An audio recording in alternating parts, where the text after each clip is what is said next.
नमस्कार बच्चों, स्वागत है आप सभी का प्रयास हिंदी मीडियम जेई बैच में। मैं आपका प्यारा एसएम सर आ गया हूं मोल कॉन्सेप्ट टॉपिक का लेक्चर नंबर 8 लेकर के।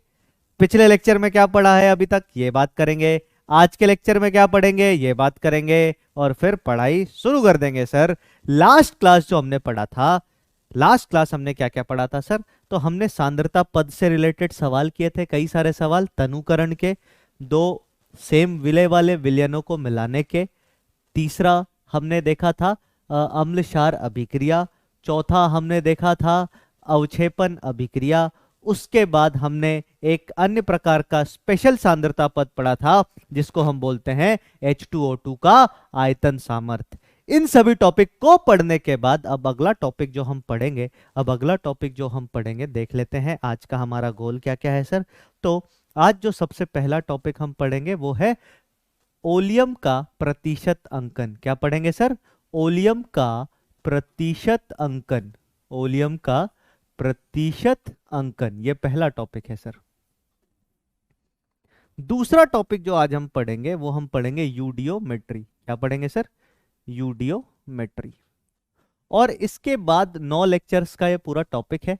इसके बाद जो आखिरी लेक्चर होगा उसमें छोटा सा टॉपिक होता है, क्या बोलते हैं, संरक्षण वगैरह का नियम, लॉज ऑफ केमिकल कॉम्बिनेशन, रासायनिक कॉम्बिनेशन के कुछ नियम जैसे कि द्रव्यमान संरक्षण नियम, गुणित अनुपात नियम। ये अगले क्लास में करेंगे, इस क्लास में इसको देख लेते हैं। दोनों इंटरेस्टिंग टॉपिक है और इंपॉर्टेंट ज्यादा ये है सर, उससे सवाल आते नहीं है, ना के बराबर आते हैं, आना बंद ही हो गए हैं क्योंकि वो उतना कोई खास टॉपिक है नहीं, बहुत सिंपल सा टॉपिक है। तो ओलियम का प्रतिशत अंकन और यूडियोमेट्री देखेंगे और हम कुछ सवाल करेंगे और साथ ही साथ हम कुछ सवाल करेंगे, कुछ पीवाईक्यूज करेंगे। आते हैं सर अगले पेज पे। सबसे पहले आप देख सकते हैं अपने सामने जो टॉपिक है वो क्या है सर? ओलियम का प्रतिशत अंकन, जिसको अंग्रेजी में हम कहते हैं परसेंटेज लेबलिंग ऑफ ओलियम। क्या कहते हैं sir? Percentage labelling of oleum. अब परसेंटेज लेबलिंग ऑफ ओलियम की बात करूं, तो क्या क्या चीजें होती हैं इसमें, ध्यान से सुनिएगा। सबसे पहले आपको यह पता होना चाहिए कि सर ओलियम किसे कहते हैं, किस चिड़िया का नाम ओलियम है। पहली बात आपको यह पता होनी चाहिए। दूसरी बात अगर मैं करूं तो किस चिड़िया का नाम ओलियम है, यह पता होने के साथ मुझे जो दूसरी चीज पता होनी चाहिए वो कि सर ओलियम की आवश्यकता ही क्यों पड़ी, हम क्यों पढ़ ही रहे हैं ओलियम के बारे में। नहीं पढ़ते तो काम नहीं चलता क्या? पहले ये दो बातें समझेंगे फिर आगे बढ़ेंगे। देखते हैं सर, सबसे पहले अगर आपके लाइफ में, आपके जीवन में कभी भी ओलियम लिखा हुआ आए तो याद रखना ओलियम एक मिक्सचर होता है। किसका मिक्सचर सर? तो ओलियम में दो चीजें होती हैं। कितनी चीजें? दो चीजें। सबसे पहली चीज जो है वो आपको मिलेगा H2SO4 और दूसरा पदार्थ, दूसरी चीज जो ओलियम में होती है वो होता है SO3। क्या बोला मैंने? ओलियम में दो चीजें होती हैं सर, एक तो H2SO4, दूसरा SO3। H2SO4 क्या है सर? आप सभी को पता है। H2SO4 क्या है? आप सभी को पता है, इसको हम कहते हैं सल्फ्यूरिक अम्ल। और SO3 क्या है सर? इसी SO3 को हम फ्री ओलियम कहते हैं। इसको अलग से क्या कहा जाता है सर? फ्री ओलियम, या फिर हिंदी में क्या कहेंगे? हिंदी में इसे मुक्त ओलियम कहेंगे। क्या कहेंगे? मुफ्त नहीं, मुक्त ओलियम, या मुफ्त ओलियम भी कह लो। हम मुफ्त और मुक्त का प्रयोग कम ही करेंगे, इसका प्रयोग हम नहीं करेंगे। मैं फ्री ओलियम बोलूंगा, आप समझ जाना SO3 की बात कर रहे हैं। अब असलियत में ओलियम जो होता है वो एक मिक्सचर होता है। किसका सर? H2SO4 और SO3 गैस का। H2SO4 यहाँ पे लिक्विड या एक्वस फॉर्म में और SO3 गैसीय अवस्था में। इस मिश्रण को ओलियम कहा जाता है। तो आप बोलोगे ठीक है सर, ओलियम तो समझ में आ गया, एक एसिड है एक गैस है, दोनों को मिला दिया, उसको उसको उसको बोल दिया ओलियम। ठीक है सर, ये बात तो समझ में आ गई। जरूरत क्या पड़ी सर ओलियम की, इसकी चर्चा करते हैं। जरूरत क्या पड़ी ओलियम की, इसकी चर्चा करते हैं। तो ये जो टॉपिक है ना, ये एक्चुअली में औद्योगिक टॉपिक है सर, इंडस्ट्रियल केमिस्ट्री का हिस्सा होता है। किसका सर? Industrial chemistry. आप बोलोगे अरे भैया फिजिकल, इनऑर्गेनिक, ऑर्गेनिक तो सुना था, ये नया नाम कहाँ से आया? तो ये नया नाम इंडस्ट्रियल केमिस्ट्री कहाँ से आता है सर? तो आपको पता, जो भी केमिस्ट्री का उपयोग हम किसी इंडस्ट्री में करेंगे उसको इंडस्ट्रियल केमिस्ट्री कह लेंगे। अब आप कल को इंजीनियर बन के जाओगे, और इंजीनियर बन के जाओगे तो इंडस्ट्री में ही तो काम करना है सर। तो ये बहुत समझने वाला टॉपिक है। एक इंजीनियर से ये एक्सपेक्ट किया जाता है कि ये टॉपिक तो उसको बहुत अच्छे से समझ में आएगा, या जो होने वाले इंजीनियर हैं उनसे भी ये उम्मीद किया जाता है कि ये टॉपिक बेटा तुम्हारा कॉन्सेप्ट अगर क्लियर है तो ये कॉन्सेप्ट क्लियर वाला टॉपिक है, जिसके फंडे क्लियर होते हैं ना उसको ये टॉपिक एकदम तुरंत समझ में आएगा। तो मान लो मैंने बोला एक इंडस्ट्री है अपने पास, है ना, एक क्या है सर, इंडस्ट्री। इंडस्ट्री का नाम मैंने क्या बोल दिया, इंडस्ट्री का नाम मैंने बोल दिया पीडब्ल्यू इंडस्ट्रीज। ठीक है, मान लो अलग सर का मन किया, एक दिन उन्होंने एक इंडस्ट्री खोल दी, बोले इतने सारे इंजीनियर तो हम बना ही रहे हैं, बेरोजगारी की बहुत सारी समस्या है, उनको क्या किया जाए, तो एक इंडस्ट्री खोल देते हैं, उसका नाम रख दिया PW industries. PW industries, PW industries में हम H2SO4 बनाते हैं। क्या बनाते हैं सर, H2SO4। ठीक है, पीडब्ल्यू इंडस्ट्री जिसमें H2SO4 बनाया जा रहा है। अब बेटा H2SO4 अगर बन रहा है तो आपको पता है ना ये मेरी इंडस्ट्री है, ये इंडस्ट्री कहाँ है, मान लो ये इंडस्ट्री हमने लगा ली दिल्ली में लगा ली सर। अब बेटा मैं H2SO4 अपने लिए तो बनाऊंगा नहीं, तुम्हारे लिए भी नहीं बनाऊंगा। H2SO4 बनाया किसके जाता है, किसके लिए जाता है, तो बहुत सारी और कंपनियां हैं जिनको H2SO4 खरीदना होता है। तो मान लो जिस कंपनी को H2SO4 खरीदना है, जिस कंपनी को H2SO4 खरीदना है वो मान लो कोलकाता में है। कोलकाता में अभी दुर्गा पूजा का बहुत खतरनाक माहौल चल रहा होगा, इसी के लिए मेरे दिमाग में कोलकाता आया तो लिख दिया यहाँ पे। तो जिस इंडस्ट्री को H2SO4 आपसे खरीदना है वो कोलकाता में है। कहाँ पे है सर, कोलकाता में है। अब पीडब्ल्यू इंडस्ट्रीज से कोलकाता वाली इंडस्ट्रीज को H2SO4 जाएगा, और किस माध्यम से जाएगा, तो आप बोलोगे सर हमें ट्रक से इसको ले जाना पड़ेगा। मैं कोशिश कर रहा हूँ ट्रक बनाने की, वैसे मेरे ड्राइंग के एक सर हुआ करते थे, अगर वो कभी ये वीडियो देखेंगे तो उनको पता लगेगा मैंने कभी बताया नहीं उनको मैं क्या सोचता हूँ उनके बारे में, पर मैं बहुत पिटता था उनसे, मतलब 10वीं क्लास में भी मैं उनसे पिटता था ऐसा, और बहुत मार खाया यार, मतलब एकदम खोज, ऐसा होता ना, खोजा मुझे निकाला, बोला अच्छा बहुत सारे अच्छे बच्चे दिख रहे हैं, इसमें से एक शिवम मिश्रा है, अरे बेटा तुम बाहर आ जाओ तो थोड़ा, पहले दूना फिर वापस रख दिया इस तरीके से मार खाता था। मतलब मुझे नहीं लगता शायद कोई सा उनका ऐसा पीरियड हुआ होगा जिसमें मैं मार नहीं खाया हूँ। और बहुत रोचक कहानी है, कभी सुनाऊंगा आपको। खैर अभी आगे आते हैं। तो ये ट्रक से हम लेके जा रहे हैं सर, इसमें क्या भरा है, इधर ड्राइवर बैठा, ये ट्रक कम, और मेरे को अरे छोड़ो यार, इसमें अपन ने पीछे H2SO4 रखा, और आपको पता है H2SO4 क्या है सर, एक एसिड है। तो तो ये कंपनी बाकी प्रोडक्ट बेचती है जो H2SO4 से रिलेटेड है। अब यहाँ H2SO4 बना, पीडब्ल्यू इंडस्ट्रीज में बनाया गया, बनने में कुछ खर्चा आया, भैया तुम्हें रोजगार मिला, पैसे मिले इसको बनाने के, तो तुम पे पैसा लगा, बनाने में पैसा लगा, रॉ मटेरियल लगा, बाकी और बहुत सारे संसाधनों पे पैसा लगा। तो कुछ पैसा यहाँ लग गया, और बहुत सारा पैसा इसको ट्रांसपोर्ट करने में लगा, यहाँ से यहाँ लाने में, कोलकाता लाने में लगा। कहाँ लाने में लगा सर, कोलकाता। क्यों कोलकाता लाने में बहुत सारा पैसा लगा, क्योंकि सल्फ्यूरिक एसिड एक बहुत खतरनाक एसिड है सर, और इसके ट्रांसपोर्टेशन में बहुत ध्यान रखना पड़ेगा, कहीं पलटा और किसी एक बंदे के ऊपर भी गिरा ना सर, बंदा ही साफ हो जाएगा। मान लो पेड़ पौधे पे गिर गया, कहीं गिर गया, सोचो कितना क्षति पहुंचा सकता है। तो इसको बहुत ही ध्यान से ले जाना पड़ता है, और जिस भी चीज में आपको विशेष ध्यान की जरूरत पड़ी वहां पैसा ज्यादा लगता है सर। तो ट्रांसपोर्टेशन में बहुत सारा खर्चा हुआ, मतलब ये महंगा हो जाएगा क्या, बताओ। इसकी कॉस्ट अगर मैं बात करूं, इसके कॉस्ट की बात करूं, तो कॉस्ट इसका बढ़ जाएगा क्या ट्रांसपोर्टेशन के बाद, और अच्छा खासा बढ़ेगा। ये बात मानते हो कि नहीं मानते, ठीक है सर। अब H2SO4 का कॉस्ट बहुत ज्यादा बढ़ जा रहा था, लोग खरीदना नहीं चाह रहे थे। तो कुछ केमिकल इंजीनियर्स ने दिमाग लगाया, बोला रुको एक काम करते हैं। काम क्या करते हैं, अब सुनते जाना मेरी बात, एक सुनना समझना आराम से। तुम कभी भी, अच्छा ये फ्री ओलियम तुमने लिख लिया होगा, ये तो समझाने वाली बात है, ये फ्री ओलियम लिख लेना, इसको समझा रहा हूँ सब। तुम कभी भी तुम कभी भी अगर किसी से भी, कोई भी इंडस्ट्री अगर बड़े इंडस्ट्री से एसिड खरीदता है, तो याद रखना वो हमेशा कॉन्सेंट्रेटेड एसिड खरीदेगा। अबे मैं तुम्हें पानी मिलाने के पैसे क्यों दूंगा, मान लो एक इंडस्ट्री से मुझे कुछ खरीदना है, तो मैं उसको पानी मिलाने के पैसे क्यों दूंगा, पानी तो मैं खुद मिला लूंगा ना यार। अबे डाइल्यूट करने का मतलब पानी मिलाना, पानी तो बेटा मैं खुद मिला लूंगा, पानी तो मैं खुद मिला लूंगा, पानी मिलाने के लिए इस भाई को पैसे क्यों देने। तो कभी भी कोई भी कंपनी केमिकल लेती है तो मोस्ट ऑफ द टाइम 100 में से 101 बार या 100 में से 99 बार, कम से कम कई लो 99.99 बार वो कॉन्सेंट्रेटेड केमिकल ही खरीदेगी। तो कॉन्सेंट्रेटेड सल्फ्यूरिक एसिड आप लेकर के गए। अब मैं आता हूं केस 1 पे। देखो अब तुम्हें समझ में आएगा ओलियम और इसका इंपॉर्टेंट, ये तुम लिख लिया होगा, ये तुमने, इसको मैं एक बारी मिटा देता हूं, है ना। अब हम आते हैं केस 1 पे। केस 1 कब? पुराने जमाने की बात है सर। आपने क्या किया, पीडब्ल्यू इंडस्ट्रीज से 1000 केजी सल्फ्यूरिक एसिड मंगवाया। कौन सा सल्फ्यूरिक एसिड? कॉन्सेंट्रेटेड। आपके पास क्या पहुंचा सर? आपके पास पहुंचा 1000 केजी H2SO4 कॉन्सेंट्रेटेड। मान लो कोई क्षति ना हुई है ये मानते हुए, पर फिर भी 10-5% क्षति तो हो ही जाती है सर, पर फिर भी मान लिया कोई क्षति नहीं हुई। 1000 केजी के पैसे दिए, 1000 केजी मंगवा लिए, हमें क्या मिला? हमें कॉन्सेंट्रेटेड H2SO4 मिला 1000 केजी। अब हम आते हैं केस 2 पे।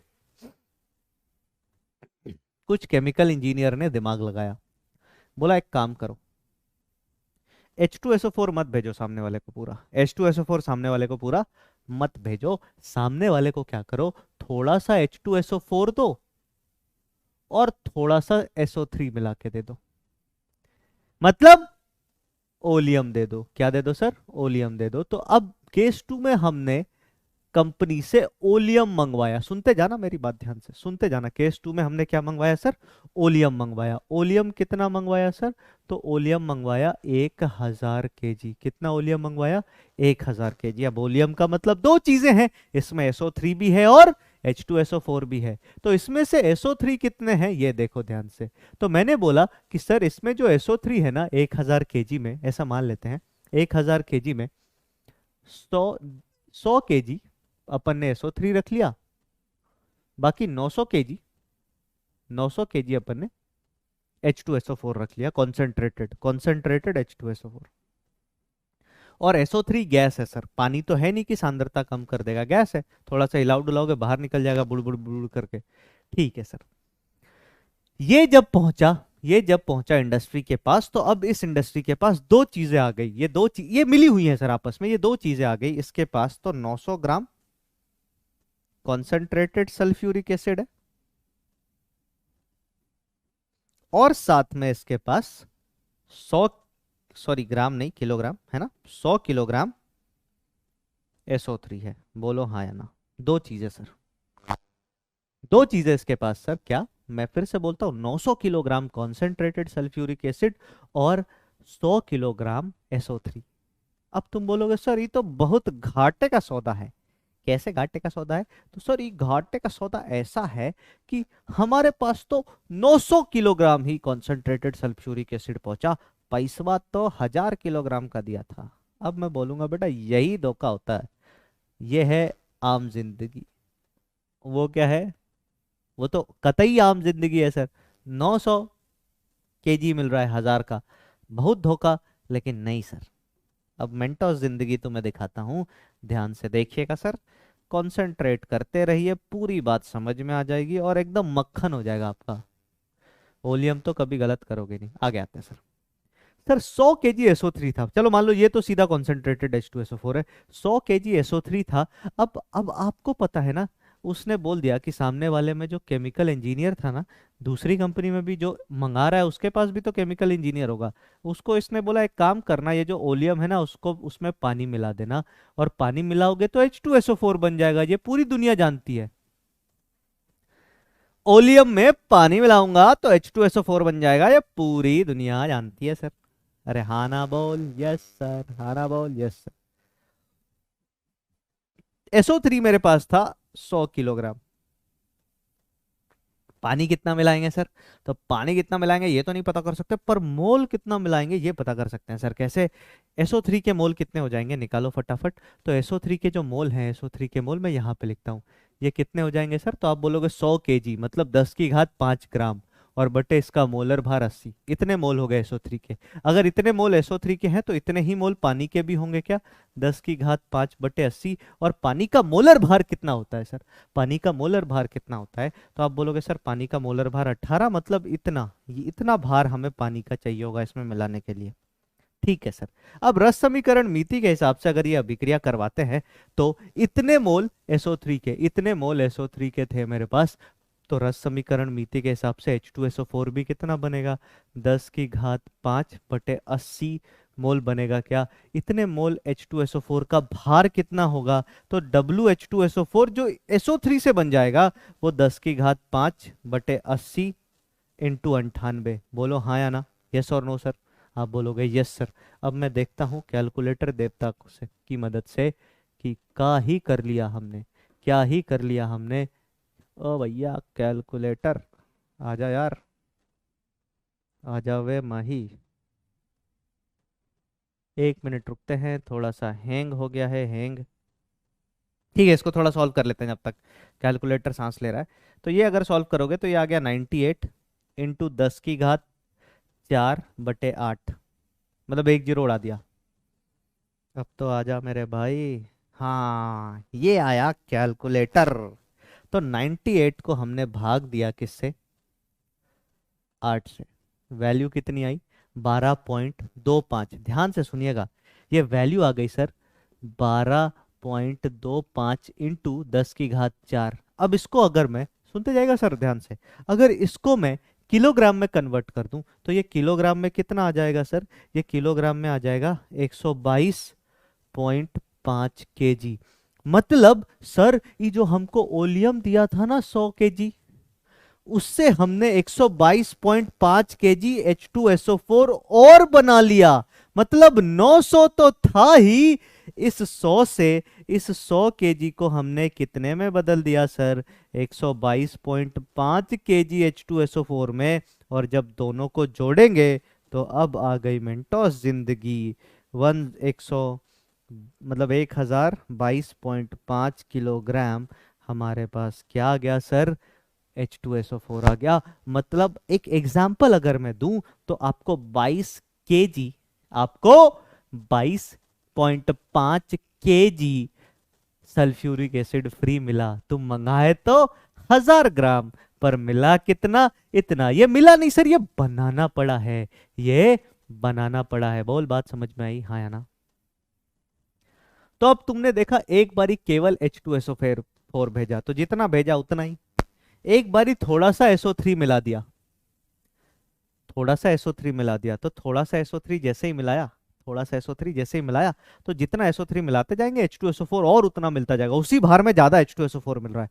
तो तुम बताओ, तुम अगर इंजीनियर, तुम्हारी कंपनी होती, कोलकाता वाली कंपनी मान लो तुमको दे दिया, तो तुम क्या करते, केस 1 लेते कि केस 2 लेते। पानी मिलाना आसान है नहीं है क्या, अब पानी मिलाने में कोई रॉकेट साइंस थोड़ी लगता है। तुम बोलोगे हाँ सर मैं ये ले लेता, लेकिन फिर एक समस्या आती।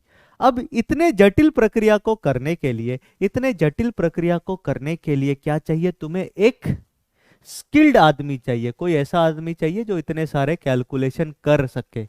और स्किल्ड आदमी चाहिए तो तुमने मिला जुला के जितना H2SO4 ज्यादा बनाया उतने का एक ठो एम्प्लॉय रख लिया, एक ठो इंजीनियर लाके खड़ा कर दिया, तो फिर घाटा सर। तो फिर यहाँ पे दिमाग लगाया, दिमाग ये लगाया गया कि बोला गया कि पीडब्ल्यू इंडस्ट्रीज आप जो भी H2SO4 बनाएंगे उसमें कितना ओलियम है इसको लेबल करके देंगे, इसको अंकित करके देंगे कि हमें कितना पानी मिलाना है, हमें कितना पानी मिलाना है ये तुम अंकित करके दोगे। ये पीडब्ल्यू इंडस्ट्रीज को अंकित करके देना होगा सर। और इस अंकन को देख के कोई कोई भी आदमी जिसने कुछ भी पढ़ाई नहीं की हो, जिसको खाली पढ़ना आता हो कि 100 के बाद अगर 8 लिखा है तो 108 होता है, वो भी ये काम कर सकता है, वो भी ये काम कर सकता है सर। इसी के लिए प्रतिशत अंकन की आवश्यकता पड़ी। मैं ये बात समझता हूं कि इतने सारे केस और इतने सारे एग्जाम्पल के बाद आपको ये बात चमका होगा, आपको ये बात चमका होगा कि भैया इंजीनियर कैसे होते हैं। देख रहे हो कैसे फायदा करा दिया। हाँ भाई, तो इसी के लिए इंजीनियर की नौकरी कभी खतरे में नहीं होती। नॉर्मली नॉर्मली कभी इंजीनियर की नौकरी खतरे में नहीं होती, क्योंकि हर इंडस्ट्री को पता है कि सर अगर एक इंजीनियर आएगा ना तो कुछ बचा के ही देगा। मान लो उसको पगार तुम दे रहे हो 1 लाख रुपए महीना, तो वो तुम्हें 2-2.5 लाख कम से कम और 5 से 10 लाख बचा के दे देगा। ऐसा होता है इंजीनियर भैया। भले बेइज्जती करते हैं लोग, आज के डेट में कहावत है कि एक पत्थर ले लो और फेंक दो इसे, जिस पे जाके भिड़ा वो इंजीनियर। बहुत सारे इंजीनियर हो गए, पर हाँ इंजीनियर तो बहुत सारे हैं पर एक्चुअल में इंजीनियर कम है सर। अबे जो सोचता नहीं है वो कभी इंजीनियर नहीं हो सकता। इंजीनियरिंग का मतलब क्या है? जुगाड़। जिसको जुगाड़ लगाना आता है वो बढ़िया इंजीनियर। जो दिमाग लगाता है, कुछ करने से पहले दिमाग लगाए, वो इंजीनियर। चलो भैया आगे आते हैं, अगले पॉइंट पे चलते हैं। ये बात समझ में आ गई? अंकन का जरूरत क्यों पड़ा ये बात समझ में आ गया। अब देखो प्रतिशत अंकन की बात करते हैं, चर्चा करते हैं, सारी चीजें डिस्कस करेंगे। तो याद रखना, परसेंटेज लेबलिंग ऑफ वॉल्यूम जो होता है, सुनते जाना, एक ही फॉर्मूला है सर छोटा सा। परसेंटेज लेबलिंग ऑफ वॉल्यूम में एक ही फॉर्मूला है, बहुत छुटका सा। परसेंटेज लेबलिंग ऑफ वॉल्यूम जो होता है, परसेंटेज लेबलिंग मैं ऐसा लिख दूं, प्रतिशत अंकन की जगह, कोई दिक्कत नहीं होनी चाहिए। परसेंटेज लेबलिंग ऑफ वॉल्यूम जो होता है, ये सारा कंटेंट ऐसा है सर जो कोटा में पढ़ाया जाता है। मैं आपको फिर बोलता हूँ, आप आपको इतना बढ़िया प्लेटफॉर्म मिला है हिंदी में, आप सोच नहीं सकते सर। आपको इतना बढ़िया प्लेटफॉर्म मिला है, इतनी अच्छी जगह, आपको मेहनत करनी चाहिए, रगड़ना चाहिए सर। आपको बहुत मेहनत करनी चाहिए, बहुत रगड़ना चाहिए, खुद को चमका लो सर, तराश दो खुद को। समझे? जीवन में ऐसे मौके कम मिलते हैं सर। जीवन में ऐसे मौके बहुत कम मिलते हैं। जीवन में ऐसे मौके बहुत कम लोगों को ही मिलते हैं जो आपको मिला है सर। सोचो ना, तुम्हारे टाइम पे ही फिजिक्स वाला क्यों आया? तुमसे 2 साल पहले भी आ सकता था, तुमसे 2 बार, 2 साल बाद भी तो आ सकता था। तो तुम्हारी किस्मत अच्छी है कि पीडब्ल्यू तुम्हारे टाइम पे आ चुका है। हमारे टाइम पे तो ऐसा कोई संस्था नहीं होती थी जो इतने कम मिनिमम फीस में इतनी अच्छी चीजें दे दे। अगर ऐसे किसी को पढ़ना हो हमसे या मेरे से, तो मैं जहाँ पे भी था वहाँ पे सर 1.5 1.5 लाख रुपए, लाख लाख रुपए फीस देनी पड़ती थी। तब तो जाके वो क्लास में बैठता था सर। तो तुम्हारी किस्मत बहुत अच्छी है सर। और लोगों ने मेहनत भी की। अभी देखो, अभी एडवांस का पेपर हुआ है, एक बच्चा, अब देखो कितने नंबर तो नहीं बताऊंगा मैं, मतलब एक तो मैं तुम्हें ऐसे नॉर्मल बच्चे की कहानी सुना रहा था, हिंदी हिंदी मीडियम वाली।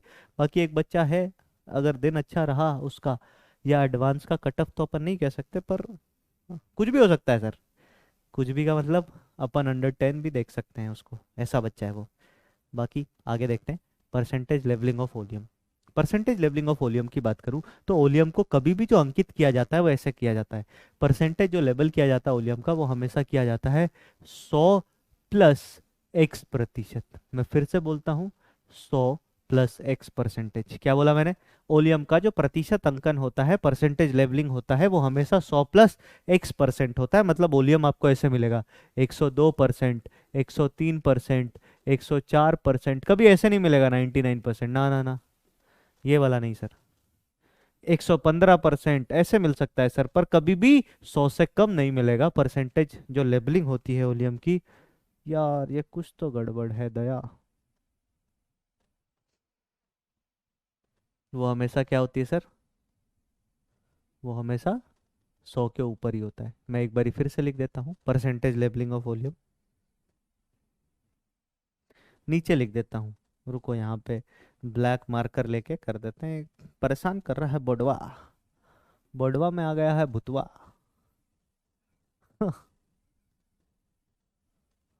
तुम्हें से बहुत सारे बच्चे बिहार के होंगे। बिहार और राजस्थान के कितने बच्चे, कमेंट करना, मैं देखूंगा। और अगर कोई बच्चा ऐसा भी है ना हिंदी मीडियम का जो बिहार राजस्थान से नहीं है, तो भी जरूर कमेंट करना सर, मैं यहाँ से हूँ। मैं देखना चाहूंगा कहाँ कहाँ से हो आप लोग। हाँ भाई, तो मैंने क्या बोला?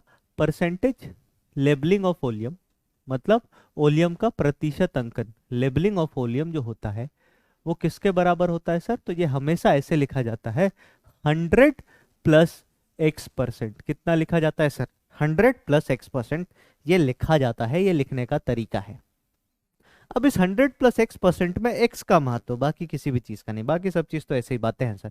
ये एक्स का मतलब क्या होता है, सुनना, इसका मतलब क्या होता है सर?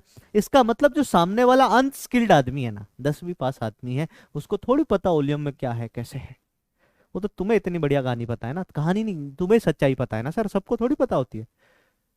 तो वो इसको देख के समझेगा, वो इसको देख के समझेगा कि 100 ग्राम ओलियम में, इसका मतलब क्या है, ध्यान से सुनना, 100 ग्राम ओलियम में, 100 ग्राम ओलियम में, किसमें, अरे यार ये बहुत तंग कर रहा है भाई। अब देखो सब उड़ गया यार। ये बोर्ड जो है ना बहुत ज्यादा ही तंग कर रहा है। अच्छा, यहाँ पीछे कुछ छुपा हुआ है क्या? ओके। ओलियम का प्रतिशत अंकन। अरे यार दादा, कमाल करते हो पांडे जी। ये डायलॉग है ना, चलो फिर से लिख लेते हैं यार, एक बार फिर से लिखता हूँ। तंग करके रख दिया इसने। परसेंटेज, इतना तो तुम परेशान नहीं करते। Percentage levelling of oleum. Percentage levelling of oleum की बात करूं तो इसको हम ऐसे लिखते हैं 100 + X%। इसका मतलब क्या होता है? इसका मतलब यह होता है कि 100 ग्राम ओलियम में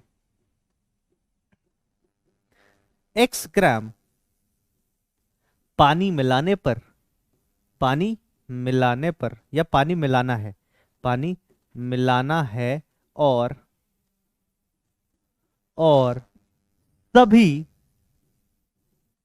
SO3, पानी मिलाना है और सभी SO3 H2SO4 में परिवर्तित हो जाएंगे, परिवर्तित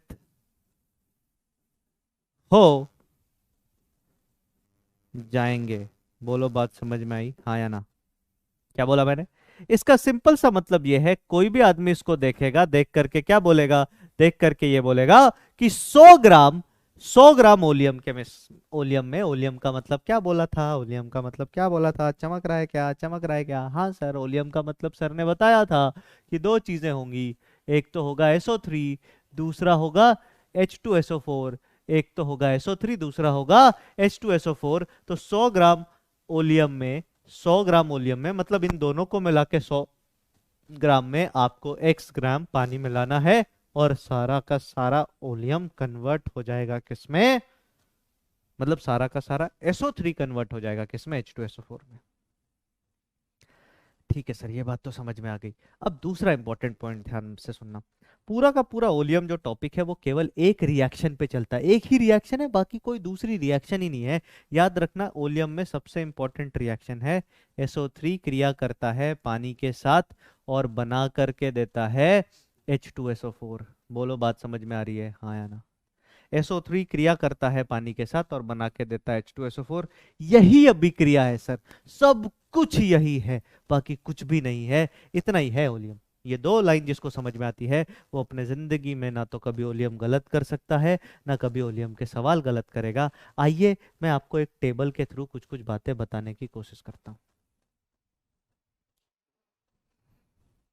एक टेबल के थ्रू आपको कुछ कुछ बातें बताने की कोशिश करता हूँ, है ना? ठीक है सर। अब क्या है सुनना, ये है सर कॉन्सेंट्रेटेड H2SO4, ये है ओलियम, ये है मुक्त ओलियम, फ्री ओलियम। क्या है सर? फ्री ओलियम, मुक्त ओलियम, है ना? हाँ सर। इन दोनों को अगर हम जोड़ेंगे, इन दोनों को अगर हम जोड़ेंगे तो हमें क्या मिलेगा? ओलियम का भार। ये दोनों मिला के ओलियम है, ये दोनों जोड़ के ओलियम है। आपसे पूछा कि बताओ पहले तो परसेंटेज लेबलिंग कितनी और दूसरे में मुक्त ओलियम का प्रतिशत कितना। तो दोनों सवाल निकालने का तरीका आपको बताता हूं कैसे। कभी भी आपसे ओलियम का परसेंटेज लेबलिंग पूछे तो आप अपने आप से ये सवाल पूछो कि भैया 100 ग्राम ओलियम में, 100 ग्राम SO3 में नहीं, 100 ग्राम ओलियम में कितना पानी डालना है? 100 ग्राम ओलियम में कितने ग्राम पानी के चाहिए? बहुत प्यारा कॉन्सेप्ट है सर, बहुत नॉर्मल तरीके से बता रहा हूँ। इतने आसान तरीके से कॉन्सेप्ट पूरी दुनिया में नहीं मिलेगा आपको, इसकी गारंटी मैं देता हूँ। क्या बोला मैंने? 100 ग्राम ओलियम में कितने ग्राम पानी डालना है, इसको पता करने का तरीका तो पहले वाले ऑप्शन से देखते हैं। पहले वाले ऑप्शन में अगर मैं इन दोनों को जोड़ूं तो मेरे को पता चला ओलियम टोटल कितने ग्राम है सर? आप बोलोगे 100 ग्राम। बोलो हाँ या ना? मतलब इसी 100 ग्राम में जितना पानी डाल दूंगा क्या वही प्रतिशत होगा क्या? 100 प्लस उतना, हाँ या ना? हाँ सर। ठीक है, कैसे पता करेंगे? तो कुछ नहीं सर, रिएक्शन लिख लो। रिएक्शन होती है ओलियम के लिए SO3 + H2O गिव्स H2SO4। यही तो अभिक्रिया होती है और संतुलित भी है सर। अब मुझे बताओ SO3 का द्रव्यमान दे रखा है क्या अपने को? हाँ सर, 20 ग्राम। अगर बेटा SO3 का द्रव्यमान दे रखा है, W दे रखा है, तो number of moles of SO3 कितने हो जाएंगे? तो आप बोलोगे 20/80, मतलब 1/4 मोल। हाँ या ना? फटाफट बोलते जाएंगे, हाँ या ना सर? 100, हाँ या ना सर? बिल्कुल सर। 1/4 मोल। अगर सर इसके 1/4 मोल हैं तो पानी का कितना मोल चाहिए होगा? तो आप बोलोगे सर इसके 1/4 मोल से रिएक्ट करने के लिए पानी को भी 1/4 मोल की आवश्यकता होगी। और सर 1/4 मोल पानी का भार कितना होता है, यही तो निकालना है कि कितना पानी डाला, कितना पानी डाला। तो 1/4 मोल का भार कितना होता है? आप बोलोगे सर 1/4 मोल पानी का भार जो है वो मोल इंटू मोलर भार, जो कि आ जाएगा 4.5 ग्राम। तो भैया पानी कितना मिलाना पड़ा? तो 100 ग्राम में इन दोनों को जोड़ेंगे सर। 100 ग्राम में पानी मिलाया 4.5 ग्राम, तो मैं परसेंटेज लेवलिंग लिखूंगा 100 प्लस 4.5%। या अब इसको जोड़ के लिख दो तो ये हो गया 104.5% लेबल्ड है ओलियम। मतलब कोई आदमी जो पढ़ा लिखा नहीं है वो भी इसको देखेगा और देख के बोलेगा कि सर 100 ग्राम अगर ओलियम लिया है, सर 100 ग्राम अगर ओलियम लिया है तो उसमें 4.5 ग्राम ही पानी डालना है। देखो ज्यादा क्यों नहीं डालते, ज्यादा डालोगे ना तो तनुकरण चालू हो जाएगा सर। जब तक ये अभिक्रिया हो रही है तब तक तो ठीक है, ओलियम H2SO4 में कन्वर्ट हो रहा है। अगर ज्यादा डाल देंगे तो तनुकरण होगा। अब तुम्हारे मन में एक सवाल आएगा, सर अगर कम पानी डाला तो कम पानी डालेंगे तो कुछ ना कुछ ओलियम फिर बच जाएगा सर। आगे आते हैं। अब मुक्त ओलियम का परसेंटेज क्या होता है?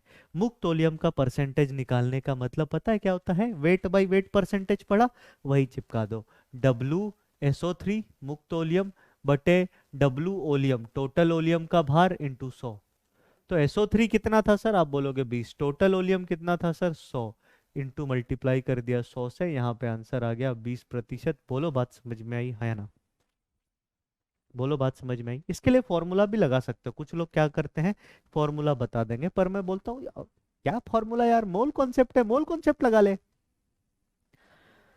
पहला वाला समझ में आया होगा, दूसरा वाला करके देखते हैं। फटाफट करेंगे सर। इन दोनों को जोड़ा, दोनों को जोड़ने पे कितना ग्राम? 100 ग्राम, 100 ग्राम, 100 ग्राम। बहुत बढ़िया, बहुत बढ़िया, बहुत बढ़िया। 100 ग्राम अपने पास ओलियम है, 100 ग्राम ओलियम है, जिसमें से SO3 कितना है? 40 ग्राम। अभिक्रिया लिखते हैं, SO3 plus H2O gives H2SO4। Sir SO3 40 ग्राम है, कितने ग्राम है? 40 ग्राम। W दे रखा है सर, कितना? 40। सर 40 ग्राम है, इसका मतलब इसके नंबर ऑफ मोल्स कितने होंगे? आधा मोल होगा। बेटा इसका आधा मोल है तो इसका भी मोल कितना होगा? आधा। इसका आधा मोल है तो आधा मोल पानी का भार कितना होता है? तो इसमें तो रॉकेट साइंस लगा के निकालेंगे। 9 ग्राम। हाँ या ना? हाँ या ना? हाँ या ना? 9 ग्राम, 9 ग्राम, 9 ग्राम। अच्छा 100 ग्राम टोटल हमारे पास ओलियम था। 100 ग्राम में पानी कितना मिलाया? 9 ग्राम। 100 ग्राम में पानी कितना मिलाया? 9 ग्राम। और सारा का सारा ये कन्वर्ट हो गया किसमें? H2SO4 में। तो हम बोलेंगे कि इसका प्रतिशत अंकन 109%। अच्छा, प्रतिशत अंकन से एक बात और समझ सकते हो। एक बात और क्या समझ सकते हो कि सर ये ऐसा भी कह सकते हो आप कि 100 ग्राम ओलियम से कितने ग्राम H2SO4 मिल जाएगा? ओलियम मतलब पूरा मिक्सचर से 100 ग्राम H2SO4 प्लस SO3 के मिक्सचर से कितना? इसका मतलब ये 100 ग्राम 109 ग्राम H2SO4 देगा, ये याद रखना। हाँ या मुक्त ओलियम का प्रतिशत तो कुछ नहीं सर, 40 बटे टोटल जोड़ा था कितना? 100 इंटू 100। आंसर ये कितना आ गया सर? 40%। अगले पे चलते हैं। 40 ग्राम, 40 ग्राम और 60 ग्राम। ठीक है सर, अब यहाँ पे इसको कर लेते हैं सर। SO3 को यहाँ पे नीचे कर लेते हैं सर। SO3 60 ग्राम था। SO3 अगर 60 ग्राम था, SO3 अगर 60 ग्राम था तो इसके नंबर ऑफ मोल्स कितने हो जाएंगे सर? तो आप बोलोगे नंबर ऑफ मोल सर 3/4। अगर इसके मोल 3/4 हैं तो इसके भी मोल 3/4, और 3/4 मोल पानी का भार हो जाएगा 3/4 इंटू 18, जो कि आएगा 13.5। चेक कर लेना 13.5 ही आएगा क्या? 9 प्लस 4.5 13.5। तो इसका आंसर हो जाएगा 113.5%। मतलब 100 ग्राम ओलियम में 13.5 ग्राम पानी डालना है और 100 ग्राम ओलियम से 113.5 ग्राम H2SO4 मिल जाएगा। यहाँ पे अगर हमें मुक्त ओलियम का प्रतिशत निकालना है तो 60/100 इंटू 100। तो ये कितना आ गया सर? ये आ गया 60%। अब ये आखिरी वाला तुम्हारे लिए होमवर्क, ये आखिरी वाला तुम्हारे लिए होमवर्क। क्यों होमवर्क सर? क्योंकि ये पूरा 100 ग्राम नहीं है। तो तुम जितना पानी मिलाओगे वो 50 ग्राम में मिलाया, लेकिन तुम्हें 100 ग्राम में मिलाना है सर, तो डबल करना पड़ेगा। तो होमवर्क हो गया सर। आगे बढ़ते हैं, आगे बढ़ते हैं सर। अब अगला सवाल है कि ओलियम का अधिकतम प्रतिशत अंकन कितना हो सकता है, ओलियम का अधिकतम प्रतिशत अंकन कितना हो सकता है। तो ये मैंने आपको थोड़ा सा हिंट दे दिया कि मैंने माना कि 100 ग्राम में H2SO4 कुछ भी नहीं था, केवल और केवल SO3 था। तो आप बताओ, 2 मिनट का समय दिया, मैं थोड़ा पानी पी लूंगा तब तक। 2 मिनट का समय दिया, आप बताओ तब तक कि भैया अधिकतम प्रतिशत लेबलिंग कितनी हो सकती है इसकी। हाँ, तो ये सवाल आपको दिया था, देखते हैं इसका सॉल्यूशन क्या होगा। मैं उम्मीद करता हूं कि आप लोगों ने निकाला होगा इसको, मेहनत की होगी, थोड़ी मेहनत करना चाहिए भी सर। तो मैंने आपको हिंट दिया था कि अगर 100 ग्राम अपने पास सोडियम है, तो मैंने माना कि पूरा का पूरा 100 ग्राम SO3 ले लेता हूं सर, H2SO4 लूंगा ही नहीं। पूरा का पूरा 100 ग्राम SO3 ले लेता हूं सर, H2SO4 लूंगा ही नहीं। इसके केस में क्या होगा, SO3 हमारे पास है 100 ग्राम, या ओलियम है 100 ग्राम। तो इसके नंबर ऑफ मोल्स कितने हो जाएंगे बेटा, 100/80। 100/80 का मतलब ये आ गया 5/4। अगर इसके मोल 5/4 हैं, तो पानी का जल का भी मोल कितना हो जाएगा, 5/4। और 5/4 मोल जल का भार अगर आप निकालो सर, भार अगर आप निकालो तो कितना आ जाएगा, आप बोलोगे 5/4 इंटू 18, और ये आएगा आपका 22.5। कितना आएगा सर, 22.5। तो आप बोलोगे सर 100 ग्राम इस मिश्रण में, जो कि हमें ओलियम लग रहा है, पर एक्चुअल में ये ओलियम नहीं है सर, ये केवल SO3 है। ओलियम तो दोनों होने पे होता, फिर भी मान लिया कि इसको ओलियम बोल के कोई भेज दिया हमारे पास। तो इसमें 22.5 ग्राम पानी मिलाना पड़ेगा, और ओलियम का जो मैक्सिमम प्रतिशत अंकन है वो इसी के वजह से 100 + 22.5 होता है। इसका मतलब 122.5। इससे ज्यादा प्रतिशत अंकित आपको ओलियम कभी नहीं मिलेगा सर, इससे ज्यादा प्रतिशत अंकित आपको ओलियम कभी भी नहीं मिलेगा। इस बात का विशेष ध्यान रखेंगे सर, इस बात का विशेष ध्यान रखेंगे कि इससे अधिक प्रतिशत अंकित ओलियम आपको नहीं मिलेगा सर, इससे अधिक आपको ओलियम नहीं मिलने वाला। आगे आते हैं सर, अगले पॉइंट पे चलते हैं। अगला पॉइंट ये है सर कि ठीक है, मेरे को बात समझ में आ गई सर। इसका मतलब ये होता है सर कि ओलियम में, एक एल हटा दो यहाँ से, ओलियम, इसका मतलब ये होता है कि 100 ग्राम ओलियम लो, x ग्राम पानी डालो, और हमें 100 + x ग्राम H2SO4 मिल जाएगा। ये इसका मतलब होता है। अब मान लो सर कभी किसी ने गलती से क्या किया, x ग्राम पानी मिलाया, या कभी किसी ने x से कम पानी मिलाया, कभी किसी ने x से ज्यादा पानी मिलाया, तो क्या होगा। अगर x ग्राम पानी मिलाया तो सारा का सारा SO3 जो है वो कन्वर्ट हो जाएगा किसमें, H2SO4 में। बोलो हाँ या ना, यस सर। अगर किसी ने x ग्राम से कम पानी मिलाया, तो आपको पता है पानी सीमांत अभिकारक हो जाएगा, और यहाँ पे SO3 की अभिक्रिया जो पानी के साथ होगी H2SO4 बनाने की बच्चों, उसमें क्या होगा, ये सीमांत अभिकारक होगा, तो कुछ SO3 बच जाएगा हमारे पास, कुछ SO3 मुक्त रूप में रह जाएगा, मतलब और पानी मिलाया जा सकता है। तो अपने घाटे का काम तो कोई करेगा नहीं। हाँ, एक गलती जो अमूमन हो जाती है वो हो जाती है कि सर अगर x से ज्यादा पानी मिला दिया तो क्या होगा। तो x से ज्यादा पानी मिलाने पे ध्यान रखना, x ग्राम तक, x ग्राम तक तो क्या होगा सर, SO3 कन्वर्ट होगा किसमें, H2SO4 में, और x ग्राम के बाद, x ग्राम के बाद मतलब इससे अधिक जैसे ही आपने मिलाया, तब क्या होगा, तब जो SO3 है, तब जो SO3 है वो H2SO4 में कन्वर्ट हो चुका होगा। अब H2SO4 का तनुकरण चालू हो जाएगा सर। क्या चालू हो जाएगा, तनुकरण, मतलब ये भी हमारे लिए घाटे का सौदा। तो परफेक्ट चीज क्या है, ये सर, ये हमारे लिए बेस्ट काम है। बोलो ये बात समझ में आई आप सभी को, हाँ या ना, बताओ। क्या ये बात क्लियर है सर, यस और नो। क्या ये बात क्लियर है। तो आप देखो, इतने सारे सवाल हमने कर लिए ओलियम से रिलेटेड, एक सवाल आपको होमवर्क दे दिया ओलियम से रिलेटेड, मैक्सिमम प्रतिशत लेबलिंग पूछ लिया आपसे। अब ये भी सवाल जो है ये कॉमनली कई बारी पूछ लिया जाता है कि अगर मान लो हमने ज्यादा पानी मिला दिया तो क्या होगा। तो जितना पानी H2SO4 को, मतलब SO3 को H2SO4 कन्वर्ट करने में लग रहा है वो तो लग जाएगा, उसके बाद तनुकरण करने में चला जाएगा। और इसके बाद हम आते हैं अपने नए टॉपिक के, जिसका नाम है यूडियोमेट्री। यूडियोमेट्री होता क्या है सर, यूडियोमेट्री होता क्या है सर, तो याद रखना, गैस पर लगाई गई रस समीकरण मिति, गैस पर लगाई गई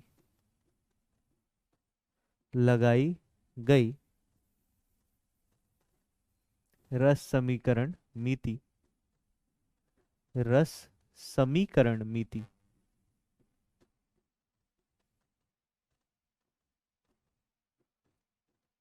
गैस पर आपने जो भी रस समीकरण मिति लगा दी वो क्या हो जाएगा सर, वो क्या हो जाएगा, वो यूडियोमेट्री कहला जाता है। मतलब यूडियोमेट्री एक एनालिसिस करने का तरीका है, विश्लेषण करने का तरीका है। किसके विश्लेषण करने का? गैस के। तो यूडियोमेट्री से हम गैस का विश्लेषण करते हैं सर, यूडियोमेट्री से हम किसी भी गैस का विश्लेषण करते हैं। दो प्रकार की चीजें इससे की जाती हैं। क्या क्या? देखें, दो प्रकार के सवाल होते हैं यूडियोमेट्री में। सबसे पहला सवाल होता है कि गैसीय मिश्रण का आणविक सूत्र ज्ञात करना, या गैसीय मिश्रण ना बोल के आप यहाँ पे लिखेंगे किसी गैस का, है ना, मिश्रण नहीं लिखेंगे, आप हेडिंग डाल लेंगे। यूडियोमेट्री करते क्या है, प्रयोग क्या है सर इसका? तो सबसे पहला प्रयोग है किसी गैस का, और कैसा गैस? अज्ञात गैस। आपके पास मान लो एक अज्ञात गैस आ गई, तो आप अज्ञात गैस का आणविक सूत्र ज्ञात कर सकते हो। किसकी मदद से? यूडियोमेट्री की मदद से। दूसरा प्रयोग इसका क्या है कि मान लो आपके पास कई सारे गैस है, उनका मिश्रण है, तो आप इसकी मदद से उनका संगठन ज्ञात कर सकते हो सर। मतलब कौन सी गैस कितनी मात्रा में कितनी उपस्थित है, ये आपको कौन बता के देगा? यूडियोमेट्री। ये आपको कौन बता के देगा सर? यूडियोमेट्री। ये दो बातें आपको यूडियोमेट्री से पता चलती है। अगला पॉइंट क्या है, ध्यान से सुनिएगा, कि इस विधि में निश्चित ताप और दाब पर गैसीय मिश्रण का विश्लेषण किया जाता है। अच्छा, निश्चित ताप और दाब लिखने से मतलब क्या हो गया सर? कि हमने टेम्परेचर फिक्स कर दिया, प्रेशर फिक्स कर दिया, अब गैस पे लगने वाला एक फॉर्मूला है, एक इक्वेशन है, एक समीकरण है, पीवी बराबर एनआरटी। इसमें मैंने प्रेशर और टेम्परेचर और आर, ये तीनों कांस्टेंट हैं। इसका सिंपल सा मतलब ये है कि इस केस में, यूडियोमेट्री के केस में, आप ये मान सकते हैं कि गैस के नंबर ऑफ मोल्स आयतन के समानुपाती होते हैं। मतलब ये आयतन के समानुपाती होंगे। आयतन से रिलेटेड काम करो, या आयतन पे रस समीकरण मिति लगाओ किसी गैस के लिए, या मोल पे रस समीकरण मिति लगाओ किसी गैस के लिए, दोनों बात सेम है। ये हमने देखा भी था रस समीकरण मिति पे। तो ये कुछ इंपॉर्टेंट बिंदु जो आपको अपनी कॉपी पे नोट करने हैं। फिर और कुछ नियम कानून पे हम चलेंगे, आगे बढ़ते हैं सर। सॉरी। अगला पॉइंट है कि यूडियोमेट्रिक गणनाओं में कुछ मान्यताएं, कुछ मान्यता भी लेनी पड़ती है, उसको ध्यान से सुनना। सबसे पहला पॉइंट, सभी गैस जो अभिक्रिया में हिस्सा लेंगे पीवी बराबर एनआरटी का पालन करेंगे, इसका पालन करेंगे, तथा तथा आदर्श गैस होंगे। मतलब जो भी गैस आप जिस पे भी यूडियोमेट्री लगाओगे, सभी को आदर्श गैस मान के ही लगाना। अनादर्श गैस के लिए यूडियोमेट्री लागू नहीं होती, बहुत ज्यादा जटिल हो जाएगी सर। यूडियोमेट्री लगा तो सकते हैं पर बहुत कॉम्प्लिकेटेड हो जाएगा। दूसरे पे आते हैं कि यदि अभिक्रिया के दौरान Na गैस बने तो वह अक्रिय होगा। अच्छा, फिर मैं यहाँ पे इसको थोड़ा सा करेक्ट कर देता हूँ। ये एक्चुअली में Na गैस नहीं है, ये है कि यदि अभिक्रिया के दौरान N2 गैस बने। क्या बने सर? N2 gas. कभी भी अभिक्रिया के दौरान N2 बन जाए ना, तो N2 को मान लेना अब वो आगे किसी से अभिक्रिया नहीं करेगा। कभी भी अभिक्रिया के दौरान अगर N2 गैस बन जाए तो आप मान के चलें अब ये किसी से क्रिया नहीं करेगा।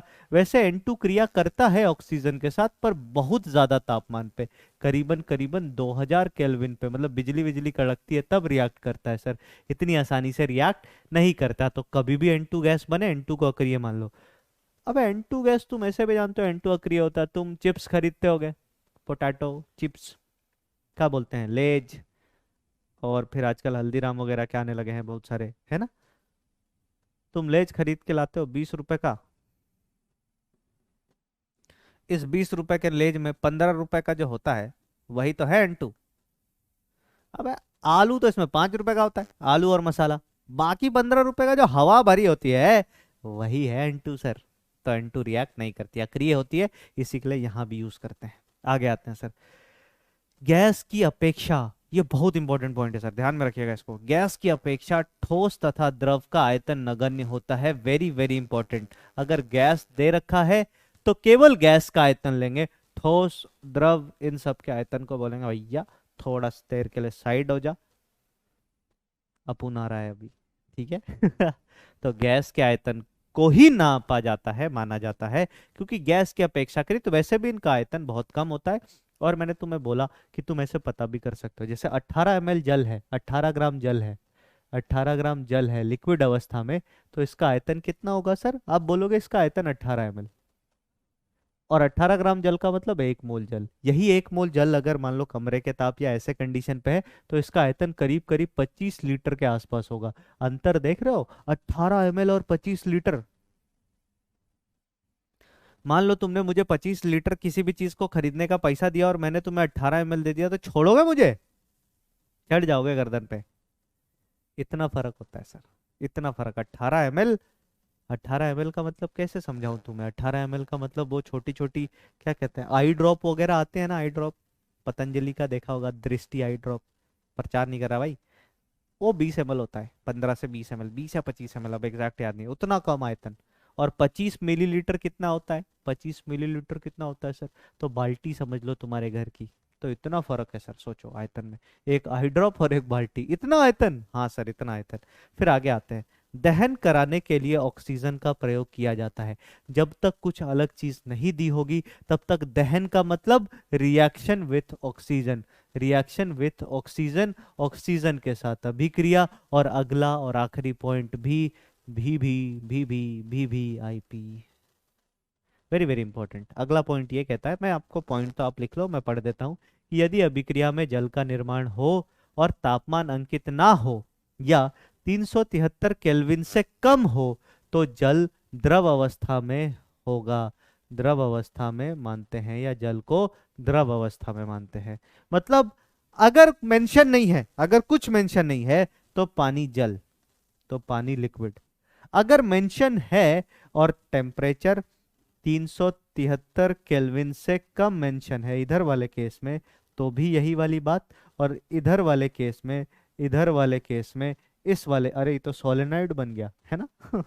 इस वाले केस में ये गैसीय अवस्था में होगा। ये बात समझ लो, तो कॉन्सेप्ट क्लियर है। ये सारी कुछ कुछ बातें थी जो आपको अपने दिमाग में रखनी है सर। क्लियर है? बोलो हाँ या ना। क्लियर है? बताओ। अरे क्लियर है बच्चा पार्टी, बोलो ना हाँ या ना, कुछ तो बोल मेरे भाई। चलो फिर देखते हैं कुछ अभिक्रिया। अच्छा, ये सभी अभिक्रिया मैंने संतुलित कर दी है। अच्छा, पहली अभिक्रिया में 4 होगा, गड़बड़ दिख गई। दूसरी अभिक्रिया में भी गड़बड़ है, गड़बड़ तो नहीं है, मतलब बहुत अजीब तरीके से लिखा हुआ है। तो मैं एक काम करता हूँ, मैं एक काम करता हूँ, इसको कर देता हूँ ब्लैक्स, और अपन क्या करेंगे, इसके ऊपर सभी अभिक्रिया लिख के संतुलित। अच्छा नहीं नहीं, एक काम अच्छे से कर सकते हैं ना। चलो, इसको मैंने हटा दिया, इसको हटा दिया, संतुलित मैं कर दूंगा यार। ओजोन, अरे दादा कौन है भाई ये, क्या बात होनी क्या? ये आखिरी वाली अभिक्रिया तो हटाई दो। इतना गलत कोई कैसे हो सकता है यार? इतना गलत कैसे टाइपिंग कर सकते हैं? चलो इसको मिटाया, देखते जाना भाई, देखते जाना। 3/2 कहाँ से लेके आ गए चाचा? बैलेंस मैं करके सिखाऊंगा यार, तुम क्यों टेंशन ले रहे हो? घबराने का बिल्कुल नहीं। ठीक है सर, ये दो अभिक्रियाएं हैं। पहली अभिक्रिया क्या है मैं आपको बता देता हूँ, आपको समझ में आता रहेगा। पहली अभिक्रिया क्या है सर? पहली अभिक्रिया ये है कि यदि कोई ऐसा कंपाउंड, यदि कोई ऐसा कंपाउंड ऑक्सीजन के साथ, यदि कोई ऐसा कंपाउंड ऑक्सीजन के साथ अभिक्रिया करे, यदि कोई ऐसा कंपाउंड ऑक्सीजन के साथ अभिक्रिया करे जिसमें केवल कार्बन और केवल हाइड्रोजन हो, इसको हम अंग्रेजी मीडियम में बोलते हैं हाइड्रोकार्बन। अगर हाइड्रोकार्बन अभिक्रिया कर रहा है किसके साथ? ऑक्सीजन के साथ, दहन हो रहा है, तो संतुलित कैसे करते हैं अभिक्रिया को? बेटा देखो, इसका दहन होने पे CO2 और H2O बनता है, तो CO2 बना तो यहाँ पे X लगा देंगे, अभिक्रिया संतुलित कर रहा हूँ, यहाँ पे Y/2। और ऑक्सीजन के आगे अपन लगाएंगे X + Y/4, क्योंकि यहाँ जो भी नंबर लगाएंगे ना उससे 2 गुना हमें ऑक्सीजन मिलेगा। तो 2 गुना मिला मतलब इसको मल्टीप्लाई किया 2 से, तो 2x हो गया और y/2 हो गया। देख यहाँ से 2x, इन दोनों को मल्टीप्लाई करेंगे, x × 2 2x, और यहाँ से y/2 ऑक्सीजन है, तो ये आ गया अपने पास। दूसरी अभिक्रिया है एक ऐसा ऑर्गेनिक कंपाउंड जिसमें कार्बन है, हाइड्रोजन है और साथ में ऑक्सीजन है। जैसे एग्जाम्पल के लिए इथेनॉल, इथेनॉल। दूसरा एग्जाम्पल क्या ले सकते हैं सर, एसिटिक अम्ल CH3COH। तीसरा एग्जाम्पल ग्लूकोज ले लो, C6H12O6। ऐसे सभी यौगिक दूसरे वाले एग्जाम्पल में आ जाएंगे। इसको संतुलित करने के लिए देखो, कार्बन X है तो कार्बन के आगे X लगा दिया, हाइड्रोजन Y है तो यहाँ पे Y/2 लगा दिया। अब ये दोनों बैलेंस हो गए, अब ऑक्सीजन को बैलेंस करना है। तो ऑक्सीजन इधर से आएगा, यहाँ पे पहले से था 2x, ठीक है, वहां पे है Y/2, और यहाँ पे पहले से मौजूद था Z, Z तो पहले से है ना।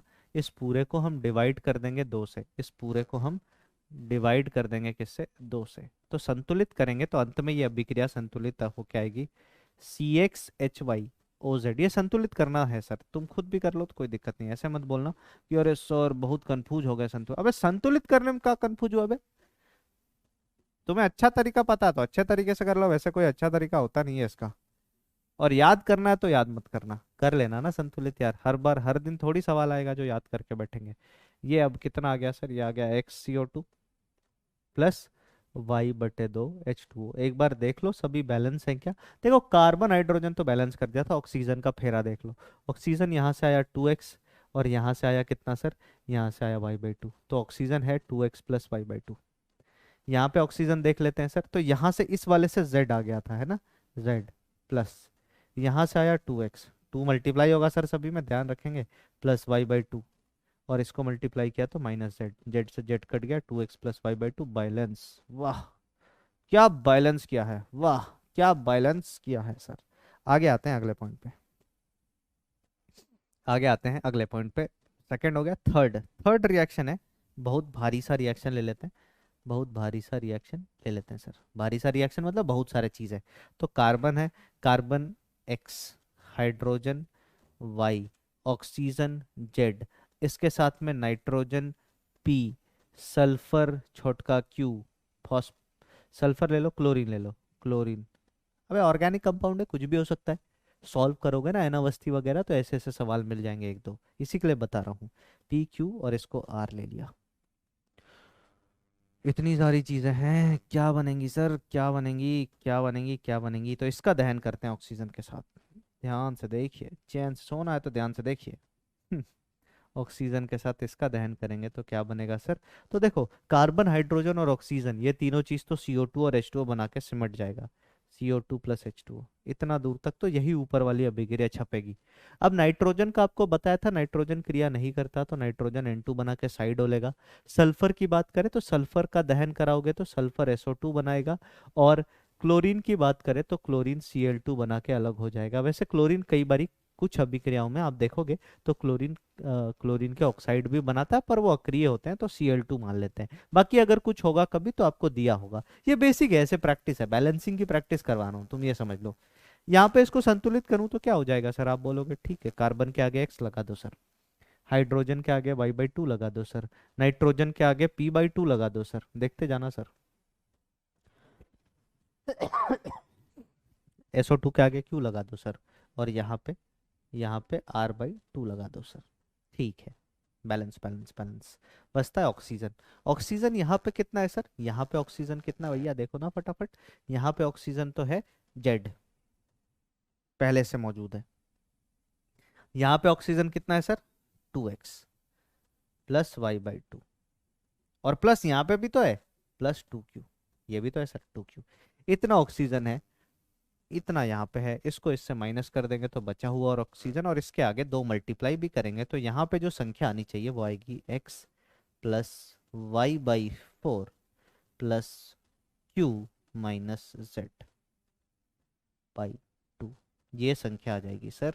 और ये हो गई बैलेंसिंग, मतलब थोड़ी जटिल थी, बैलेंसिंग सिखा रहा था आपको। 100 में से 100 बार ये दो अभिक्रियाओं में से कोई आएगा, और 100, तो ये भयंकर सी बैलेंसिंग कर ली। अब एक चीज और देख लेते हैं, एक चीज और देखने के बाद हमारी यूडियोमेट्री पूरी हो जाएगी, मतलब कॉन्सेप्ट्स पूरे हो जाएंगे, फिर सवाल सवाल बचेंगे। अब देखो एक बात ध्यान देना बच्चों, एक बात ध्यान देना कि यूडियोमेट्री जो हम कराते हैं ना, उसमें एक बहुत ही इंपॉर्टेंट पॉइंट आता है, जहां पे हमें क्या करना पड़ता है, कुछ गैस के कुछ गैसेस के आयतन का पता करना होता है। जैसे मान लो ये मेरे पास कई सारे गैस है, इसमें गैस है, आयतन इसमें CO2 का भी है, आयतन इसमें पानी का भी है ना। अब मुझे कैसे पता चलेगा कि कौन से गैस का कितना आयतन है, ये तो पता नहीं लगेगा ना सर। तो उसके लिए मैं क्या करता हूँ, जैसे एग्जांपल के लिए मान लो इस गैस को मैं पास करा दूंगा एक ऐसे ट्यूब से, यू शेप के ट्यूब से पास करा दूंगा, जिसको यूडियोमेट्रिक ट्यूब बोलते हैं, और यहां पे एक विलयन रख दूंगा, यहां पे एक विलयन रख दूंगा, और ये विलयन किसी एक विशेष गैस का अवशोषक होगा। मतलब इस गैस को सोख लेगा सर, बाहर निकलने ही नहीं देगा। तो जैसे मान लो मैंने यहां से पास किया, और ये अवशोषक मान के चलो KOH है, तो KOH क्या करेगा, पूरे के पूरे CO2 के आयतन को खत्म कर देगा, कम कर देगा। तो जितना आयतन कम हुआ हमें पता लग जाएगा ना CO2 का इतना आयतन था। ऐसे ही काम करते हैं सर। तो ध्यान में रखिएगा कौन सी गैस और उसका कौन सा अवशोषक, ये आपको याद रखना है सर। इसके लिए ये कोई समझने वाली बात नहीं, ये याद रखना है किस गैस को कौन सोखता है। हाँ, कुछ एक एग्जाम्पल मैं आपको बता दूंगा जिससे आपको लॉजिक क्लियर हो जाएगा। जैसे CO2 की बात करूं तो CO2 एक अम्लीय गैस है। अम्लीय गैस होने के कारण इसका अवशोषक एक क्षार है जो कि KOH है सर। इसी तरीके से KOH SO2 को भी सोख सकता है, अम्लीय गैस है तो सोख सकता है। आगे आते हैं, जल है। जल को सोखने वाला कौन, तो कोई भी ऐसा चीज जिसको आपने निर्जलीकृत कर रखा है, जैसे कैल्शियम क्लोराइड। आपको पता है ना कैल्शियम क्लोराइड जलीय अवस्था में मिलता है, तो हमने इससे पानी निकाला, ये पानी को तुरंत सोख लेगा। अमोनिया की बात करें, अमोनिया पानी में मिलते ही NH4OH बना देता है, और NH4OH बना के घुल जाता है सर, तो अमोनिया का अवशोषक जल। O2 का अवशोषक होता है अल्कलाइन पायरोगलोल, मतलब क्षारीय पायरोगलोल। पायरोगलोल एक बहुत बड़ा ऑर्गेनिक कंपाउंड है, बहुत बड़ा तो नहीं, मतलब 3-4 बेंजीन रिंग होते हैं इस पे, पर ठीक है सर, हमें स्ट्रक्चर से कोई लेना देना नहीं। क्षारीय पायरोगलोल लिखा हुआ हो, अल्कलाइन पायरोगलोल लिखा हुआ हो, उसका मतलब O2। O3 को सर अवशोषित करता है टर्पेंटाइन ऑयल। अंग्रेजी में लिख दिया सर, हिंदी क्या है, कुछ नहीं सर, तारपीन का तेल। तुम सब ने सुना होगा, पेंट वगैरह होता है घर में तो उसका उपयोग करते हैं।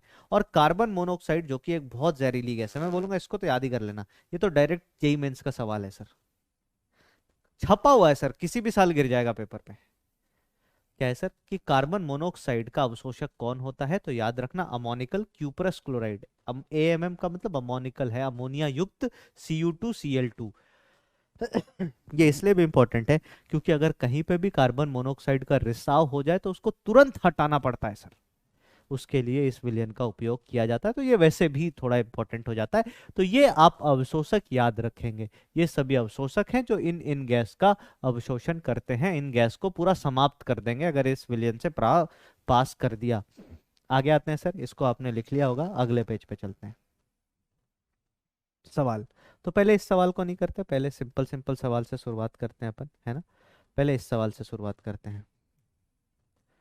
हाँ, पहले इस सवाल से शुरुआत करते हैं। देखो पहला सवाल है बहुत सिंपल सा सवाल, कि 10 ml C2H4 को का ऑक्सीजन के आधिक्य में पूर्ण दहन करवाया गया तो परिवर्तन ज्ञात कीजिए, आयतन में परिवर्तन कितना आ जाएगा। देखते हैं सर कैसे करेंगे इसको ध्यान से। ऐसे सवालों को करने के लिए आपको सबसे पहले अभिक्रिया लिखनी होगी, C2H4 प्लस ऑक्सीजन। ये आपको क्या बना के देगा सर, ये आपको बना के देगा CO2 प्लस H2O।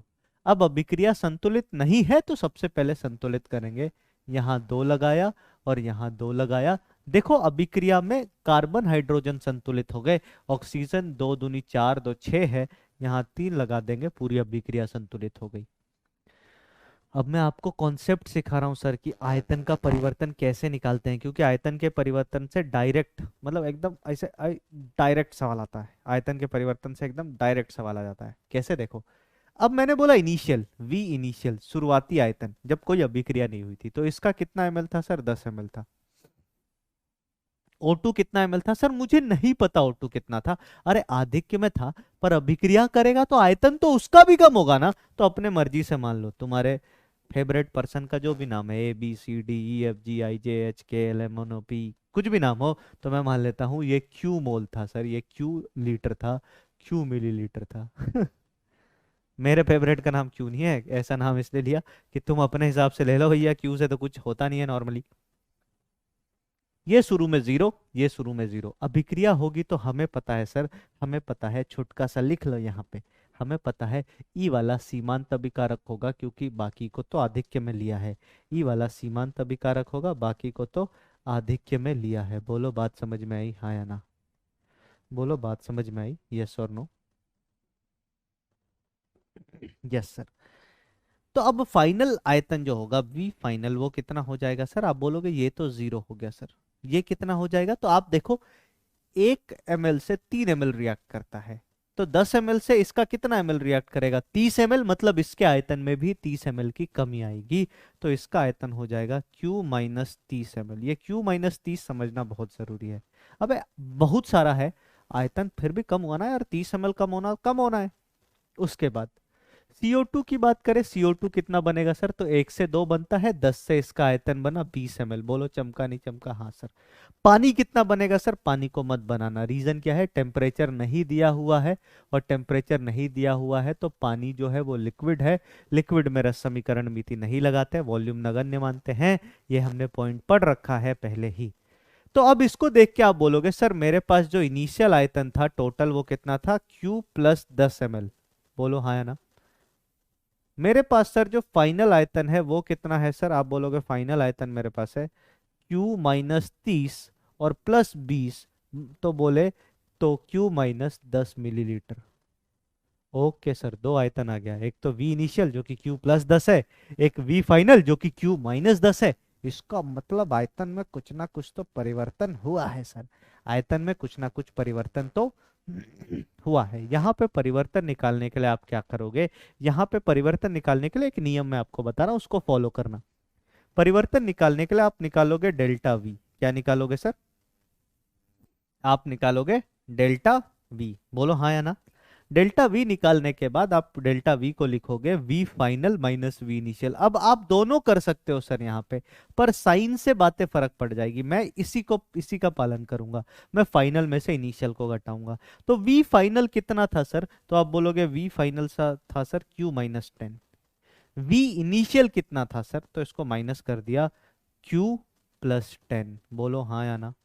हाँ या ना बताओ सर? तो आप देखेंगे यहाँ पे ये वैल्यू आ गई Q minus 10 minus Q minus 10, Q से Q कट गया, आंसर आ गया माइनस 20 ml। इसका मतलब है आयतन में परिवर्तन 20 ml का आया है। और अब सुनना, अगर आपने V डेल्टा V आयतन परिवर्तन फाइनल माइनस इनिशियल लिया है तो यही लेना। तो अगर डेल्टा V नेगेटिव आता है, डेल्टा V अगर नेगेटिव आता है, इसका मतलब है कि संकुचन हो रहा है आयतन का। क्या हो रहा है सर?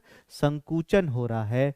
और अगर डेल्टा V का मान पॉजिटिव आ जाए, इसका मतलब गैस के आयतन में क्या हो रही है सर? वृद्धि। अभिक्रिया के बाद आयतन में क्या हो रही है? वृद्धि, या आप कह सकते हो प्रसार हो रहा है सर। क्या हो रहा है सर? प्रसार हो रहा है।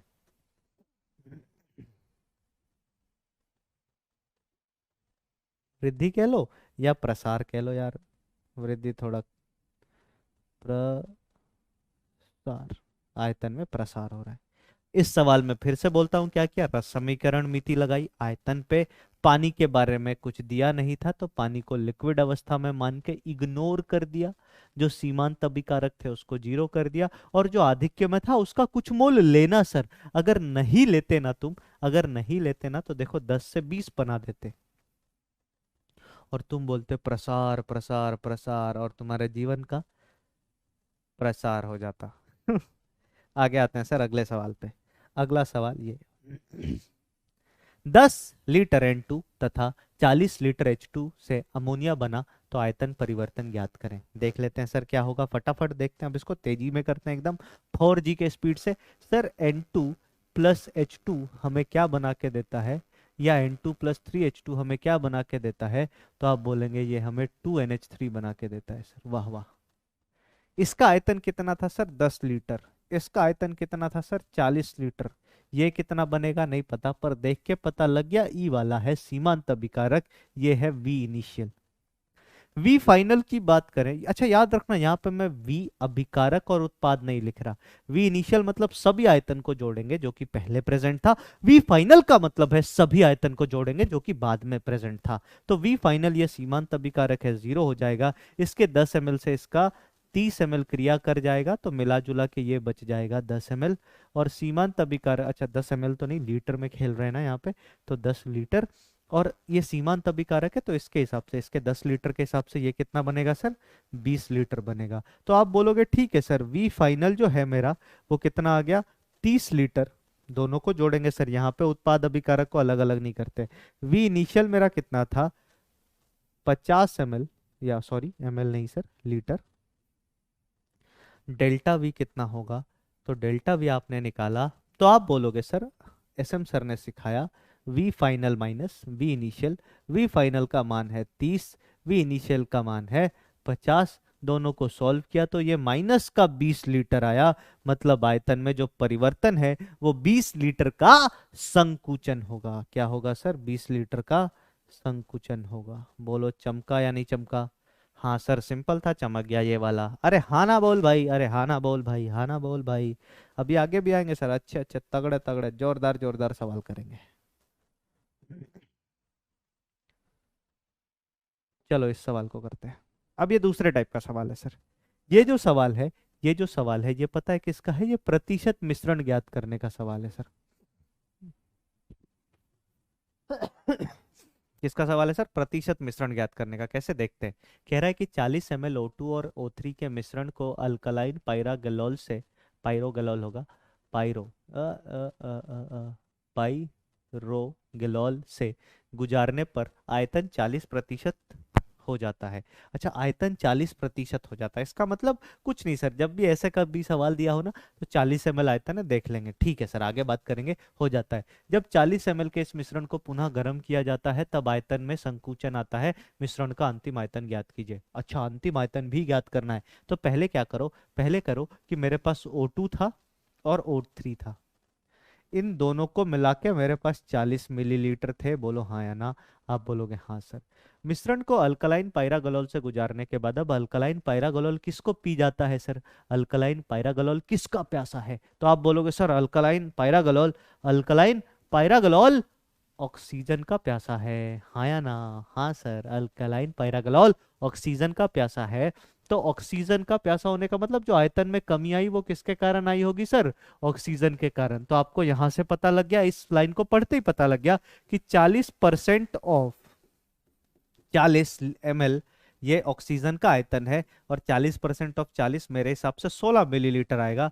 तो आपको संगठन पता चल गया, ये 16 मिलीलीटर, ये 24 मिलीलीटर। कैसे पता किया सर, तो अल्कलाइन पायरागलोल जो है, अल्कलाइन पायरोगलोल जो है वो ऑक्सीजन का प्यासा है, ऑक्सीजन को सोख लेगा। कितना सोखा, 40%। 40% 40 ml का कितना होता है, 16 ml। तो O2 कितना था, 16 ml। अब अगला सवाल बड़ा इंटरेस्टिंग है। अगले सवाल में दो चीजें हो सकती हैं, देखो। एक तो आप बोलोगे सर ऑक्सीजन जो है वो परिवर्तित हो जाएगा ओजोन में, दूसरा आप बोलोगे ओजोन जो है परिवर्तित हो जाएगा ऑक्सीजन में। संतुलित करूं तो यहां 3 लगाऊंगा, यहां 2 लगाऊंगा, यहां 3, यहां 2 लगाऊंगा और यहाँ 3 लगाऊंगा। ये संतुलित हो गया ना सर दोनों तरफ से, आप बोलोगे हाँ सर। अब इसमें एक मजेदार बात ये है, इसमें एक मजेदार बात ये है सर कि यहाँ पे सवाल में अगले पॉइंट पे लिख रहा है कि जब 40 ml के इस मिश्रण को पुनः गर्म किया जाता है। अब आपके दिमाग में क्या भरा है कि O2 ज्यादा स्टेबल, O3 ज्यादा स्टेबल, ये बन जाना चाहिए, वो बन जाना चाहिए। वो सबको उठा के एक तरफ रख दो। जब सवाल में लिख रखा है तो जो सवाल ने बोल दिया वही हमारे लिए सब कुछ। तो कह रहा है कि आयतन में संकुचन आता है। अब बेटा इस अभिक्रिया को देखो, तो इस अभिक्रिया का मतलब अगर मान लो मैंने 30 ml इसको लिया होता, V इनिशियल 30 मान लेते, ये 0 हो जाता और ये कितना बनता, 20 ml बनता। तो ये V फाइनल था। संकुचन हुआ, आप बोलोगे हाँ सर हुआ हुआ हुआ। इसकी बात करते हैं सर, इस अभिक्रिया की बात करते हैं। ओजोन टूट के ऑक्सीजन बना रहा है, इसका वी इनिशियल अगर मैं कितना मानूं, 20 ml मानूं, तो आप बोलोगे सर इसमें वी फाइनल जो है, वी फाइनल जो है जब ये पूरा रिएक्ट कर जाएगा तो 30 ml बन जाएगा। इसका मतलब इसमें तो प्रसार हो रहा है सर, संकुचन तो इस अभिक्रिया में हो रहा है। मेरी बात ध्यान से सुनना सर, संकुचन इस अभिक्रिया में हो रहा है। तो इसमें लिखा हुआ ये लाइन की आयतन में संकुचन आता है, वो हमें ये गारंटी करता है, वह हमें ये गारंटी करता है कि अच्छा सर आयतन में संकुचन का मतलब, आयतन में संकुचन का मतलब ये वाली अभिक्रिया हो रही होगी। अब ये अभिक्रिया करवा देते हैं। इस अभिक्रिया का मतलब ये है कि जितना भी ऑक्सीजन था, देखो जितना भी ऑक्सीजन था, ओजोन तो पहले से कितना था, 40 ml। सॉरी, ओजोन तो पहले से कितना था सर? तो ओजोन पहले से 24 मिलीलीटर था। ये भाई साहब एकदम अलग थलग बाइट है रैंक, मतलब कोनो मतलब ही नहीं है भैया, तुम गर्म हो जलो आग लग जाए कोई मतलब नहीं है। हाँ भाई, तो अब हमें पता लग गया कि संकुचन हो रहा है, इसका मतलब ये वाली अभिक्रिया हो रही है, ये वाली अभिक्रिया हो रही है। तो अब देख लेते हैं, ऐसा है इस अभिक्रिया को देख के आप क्या लिख सकते हो कि 3 mlO2, अगर मैं रस समीकरण नीति के हिसाब से चलूं इस अभिक्रिया के लिए, तो मैं लिखूंगा 3 mlO2 हमें 2 mlO3 बना करके देते हैं। तो बेटा 1 mlO2 कितना O3 बना के देगा? तो आप बोलोगे सर 2/3 mlO3। और अगर मैं बोलूं हमारे पास 16 mlO2 हैं, तो 16 mlO2 आपको 2/3 इंटू 16 ml ऑफ O3 बना के देंगे। इसका मतलब है 32/3। 32/3 का मतलब 11 से थोड़ा सा कम, ऐसा 10.8 मान लेते हैं। तो ये आपको बना के देगा 10.8 ml, है ना? क्या बना के देगा सर? 10.8 ml O3 का। आपसे पूछ रहा है तो मिश्रण का अंतिम आयतन कितना होगा?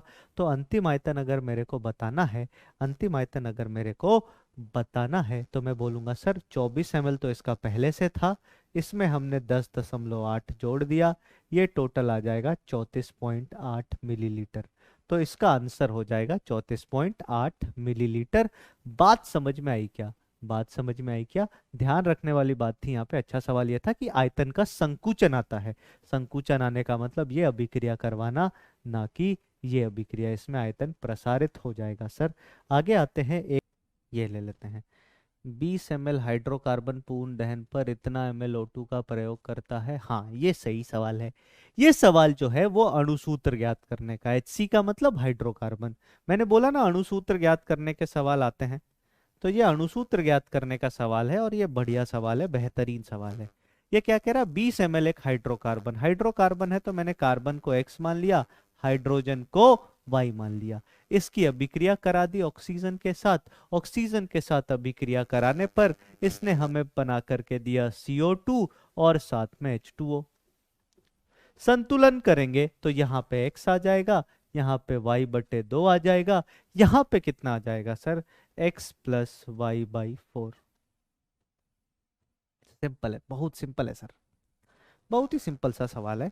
ये इतना आ गया सर। अब यहाँ पे बैलेंसिंग करते हैं, अब यहाँ पे हम बैलेंसिंग करते हैं। बैलेंसिंग कर दिया, अब सवाल में जो भी डेटा दे रखा है उसका इस्तेमाल करते हैं। तो कह रहा है कि 20 ml गैसीय हाइड्रोकार्बन पूर्ण दहन पर 60 ml O2 लेता है। मतलब अगर ये 20 है सर, ये 20 ml है, तो पूर्ण दहन के लिए हमें इसका 60 ml चाहिए। कितना चाहिए?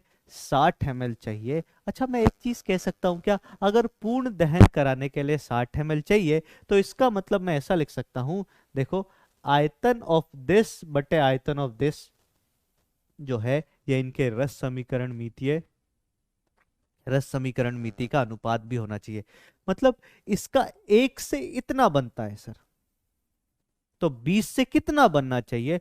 तो आप बोलोगे सर 20 ml CxHy हाइड्रोकार्बन से 20 इंटू X + Y/4 ml बनना चाहिए ऑक्सीजन, या क्रिया कराने के लिए इतना ऑक्सीजन चाहिए, और इतने ऑक्सीजन का मान हमें दे रखा है सर 60 ml। तो पहला इक्वेशन हमारे पास यहां से आ गया।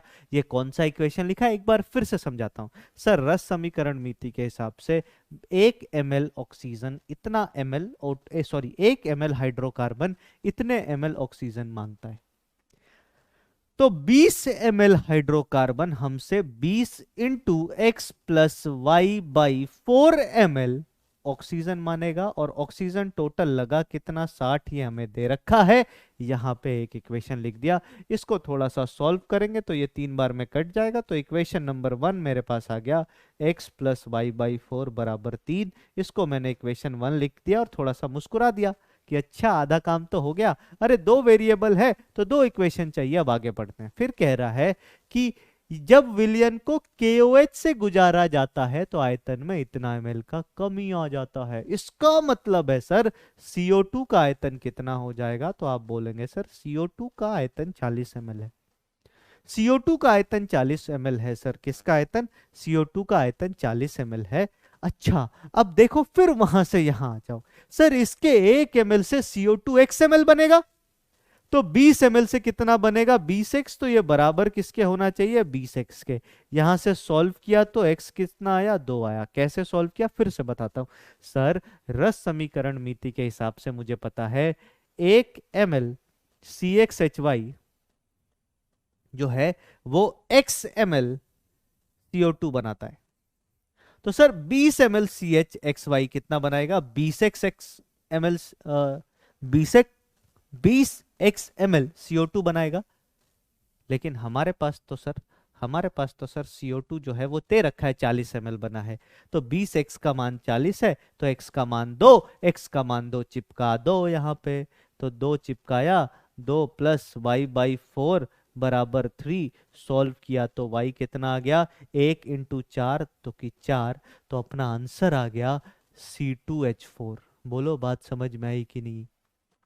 ऐसे सवाल आते हैं सर। एक तो संगठन वाले सवाल जिसमें ये किया, और ये भी प्यारा सवाल तो आयतन वगैरह से रिलेटेड। ये होता है पूरा यूडियोमेट्री का कॉन्सेप्ट। ये होता है पूरा यूडियोमेट्री का कॉन्सेप्ट। एक और सवाल देख लो, एक और सवाल कर लेते हैं सर। ये कह रहा है कि 10 मोल गैसीय हाइड्रोकार्बन 80 ml O2 के साथ पूर्ण दहन करने पर प्राप्त गैस 70 ml का आयतन घेरती है। यदि प्राप्त गैस को KOH विलयन से गुजारा जाए तो आयतन 50 ml हो जाता है। तो हाइड्रोकार्बन का सूत्र ज्ञात कीजिए। कर लेंगे सर, कोई दिक्कत नहीं है। कर लेंगे सर, कोई दिक्कत नहीं है। देखते हैं अभिक्रिया क्या। अच्छा, ये 10 मोल नहीं 10 ml है ना। हाइड्रोकार्बन की बात करें तो फिर से वही लिखेंगे CxHy। इसकी अभिक्रिया करवाएंगे ऑक्सीजन के साथ। अब हमें पता है बैलेंसिंग करके x प्लस y/4 आएगा O2। ये आपको क्या बना के देगा सर? ये आपको XCO2 बना के देगा, और साथ ही साथ y/2 H2O बना के देगा। ये हो गई संतुलित अभिक्रिया।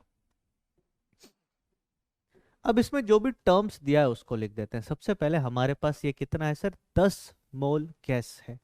गैस कितने मोल है सर? 10 मोल गैस है। ओ सॉरी, 10 मोल नहीं, क्या बोल रहा हूँ, 10 ml गैस है। तो इसका 10 ml है सर हमारे पास। ऑक्सीजन इसके साथ कितना है? को 80 के साथ पूर्ण दहन कराया जाता है, मतलब ऑक्सीजन हमारे पास 80 ml है। अच्छा, एक बात और, ऐसा तो लिखा नहीं है ना कि पूर्ण दहन के लिए 80 ml चाहिए। नहीं सर, हमने 10 ml इसको लिया, 80 ml ऑक्सीजन लिया, अब रिएक्शन करवा दिया। इसका मतलब 80 ml पूरा यूज हुआ है कि नहीं हुआ ये मुझे नहीं पता है सर। सबसे इंपॉर्टेंट बात यह है। आगे को O2 से मिलाकर पूर्ण दहन कराने पर प्राप्त गैस कितनी होगी, ये सब देखते हैं। सबसे पहले तो हमें पता, अगर पूर्ण दहन हुआ है तो लिमिटिंग रिएजेंट मैं इसी को मानूंगा हर बार की तरह। अगर इसका 10 ml रिएक्ट किया तो इतना इतना इतना। अब अभिक्रिया के बाद क्या होता है वो देख लेते हैं। पहले छोड़ो सब कुछ, अभिक्रिया के बाद क्या होगा। ये सीमांत अभिकारक है, इसके हिसाब से ही बनेगा। तो ये V इनिशियल है। वी फाइनल की अगर हम बात करें, सर, तो वो 10 ml से ये कितना हो जाएगा? तो आप बोलोगे सर उसके 10 ml से इसका 10x ml बनेगा, और उसके 10 ml से पानी कितना बनेगा मत लिखना सर। क्यों? क्योंकि तापमान वगैरह तो मेंशनड ही नहीं है, और जब कभी भी तापमान मेंशन नहीं होता है पानी को नगण्य मान के इग्नोर कर देते हैं सर। ठीक है, तो फाइनल आयतन में केवल, जैसे ये शुरुआत में ये कुछ भी नहीं था, अंत में ये कुछ नहीं था, ये कितना आ गया था सर? ये अपने पास 10x आ गया था। अब एक बात बताओ, ऑक्सीजन कितना चाहिए होगा? तो हमें पता है सर 1 ml के साथ इतने ml चाहिए, तो 10 के साथ कितना चाहिए होगा? तो 80 तो पहले से था, 80 में 10 इंटू x प्लस y/4 को सब्ट्रैक्ट कर देंगे। इतना मोल रिएक्ट कर गया सर, इतना मोल इसके साथ रिएक्ट कर गया। बोलो हाँ या ना। अब अगर तुम देखोगे फाइनल आयतन V फाइनल, देखते जाना, 2 इक्वेशन इसमें निकालना है। बहुत प्यारा सवाल है सर, आसानी से मिलेंगे नहीं ऐसे सवाल। तो अब मेरे पास अगर V फाइनल आया तो मैं इसको और इसको दोनों को जोड़ूंगा। V फाइनल इसको और इसको दोनों को जोड़ूंगा, तो ये जोड़ने पे कितना आ जाएगा sir? 80 minus 10x minus 10y/4 plus 10x। तो आप देखोगे यहां से 10x से 10x कट गया सर, और मेरे पास ये फाइनली कितना आ गया? 80 प्लस 10y/4। मेरे पास ये फाइनल कितना आ गया सर? 80 plus 10y/4। अब ध्यान से देखिए, दो बातें, यहां पे रुक जाओ सर। यहाँ पे रुक जाओ, दो बातों के लिए रुक जाओ। सबसे पहले हमें दे रखा है कि जैसे ही हमने इसको KOH से गुजारा तो आयतन 50 ml हो जाता है। पहले 70 ml था, 70 ml बन के बदल के 50 ml बचता है। 50 ml सोखता नहीं है, बचता है। तो बेटा सोखा कितना, पी कितना गया, KOH ने, KOH जो कि CO2 का प्यासा है, कितने CO2 पी लिया, 20 ml। इसका मतलब जितना भी CO2 बना था सब पी गया।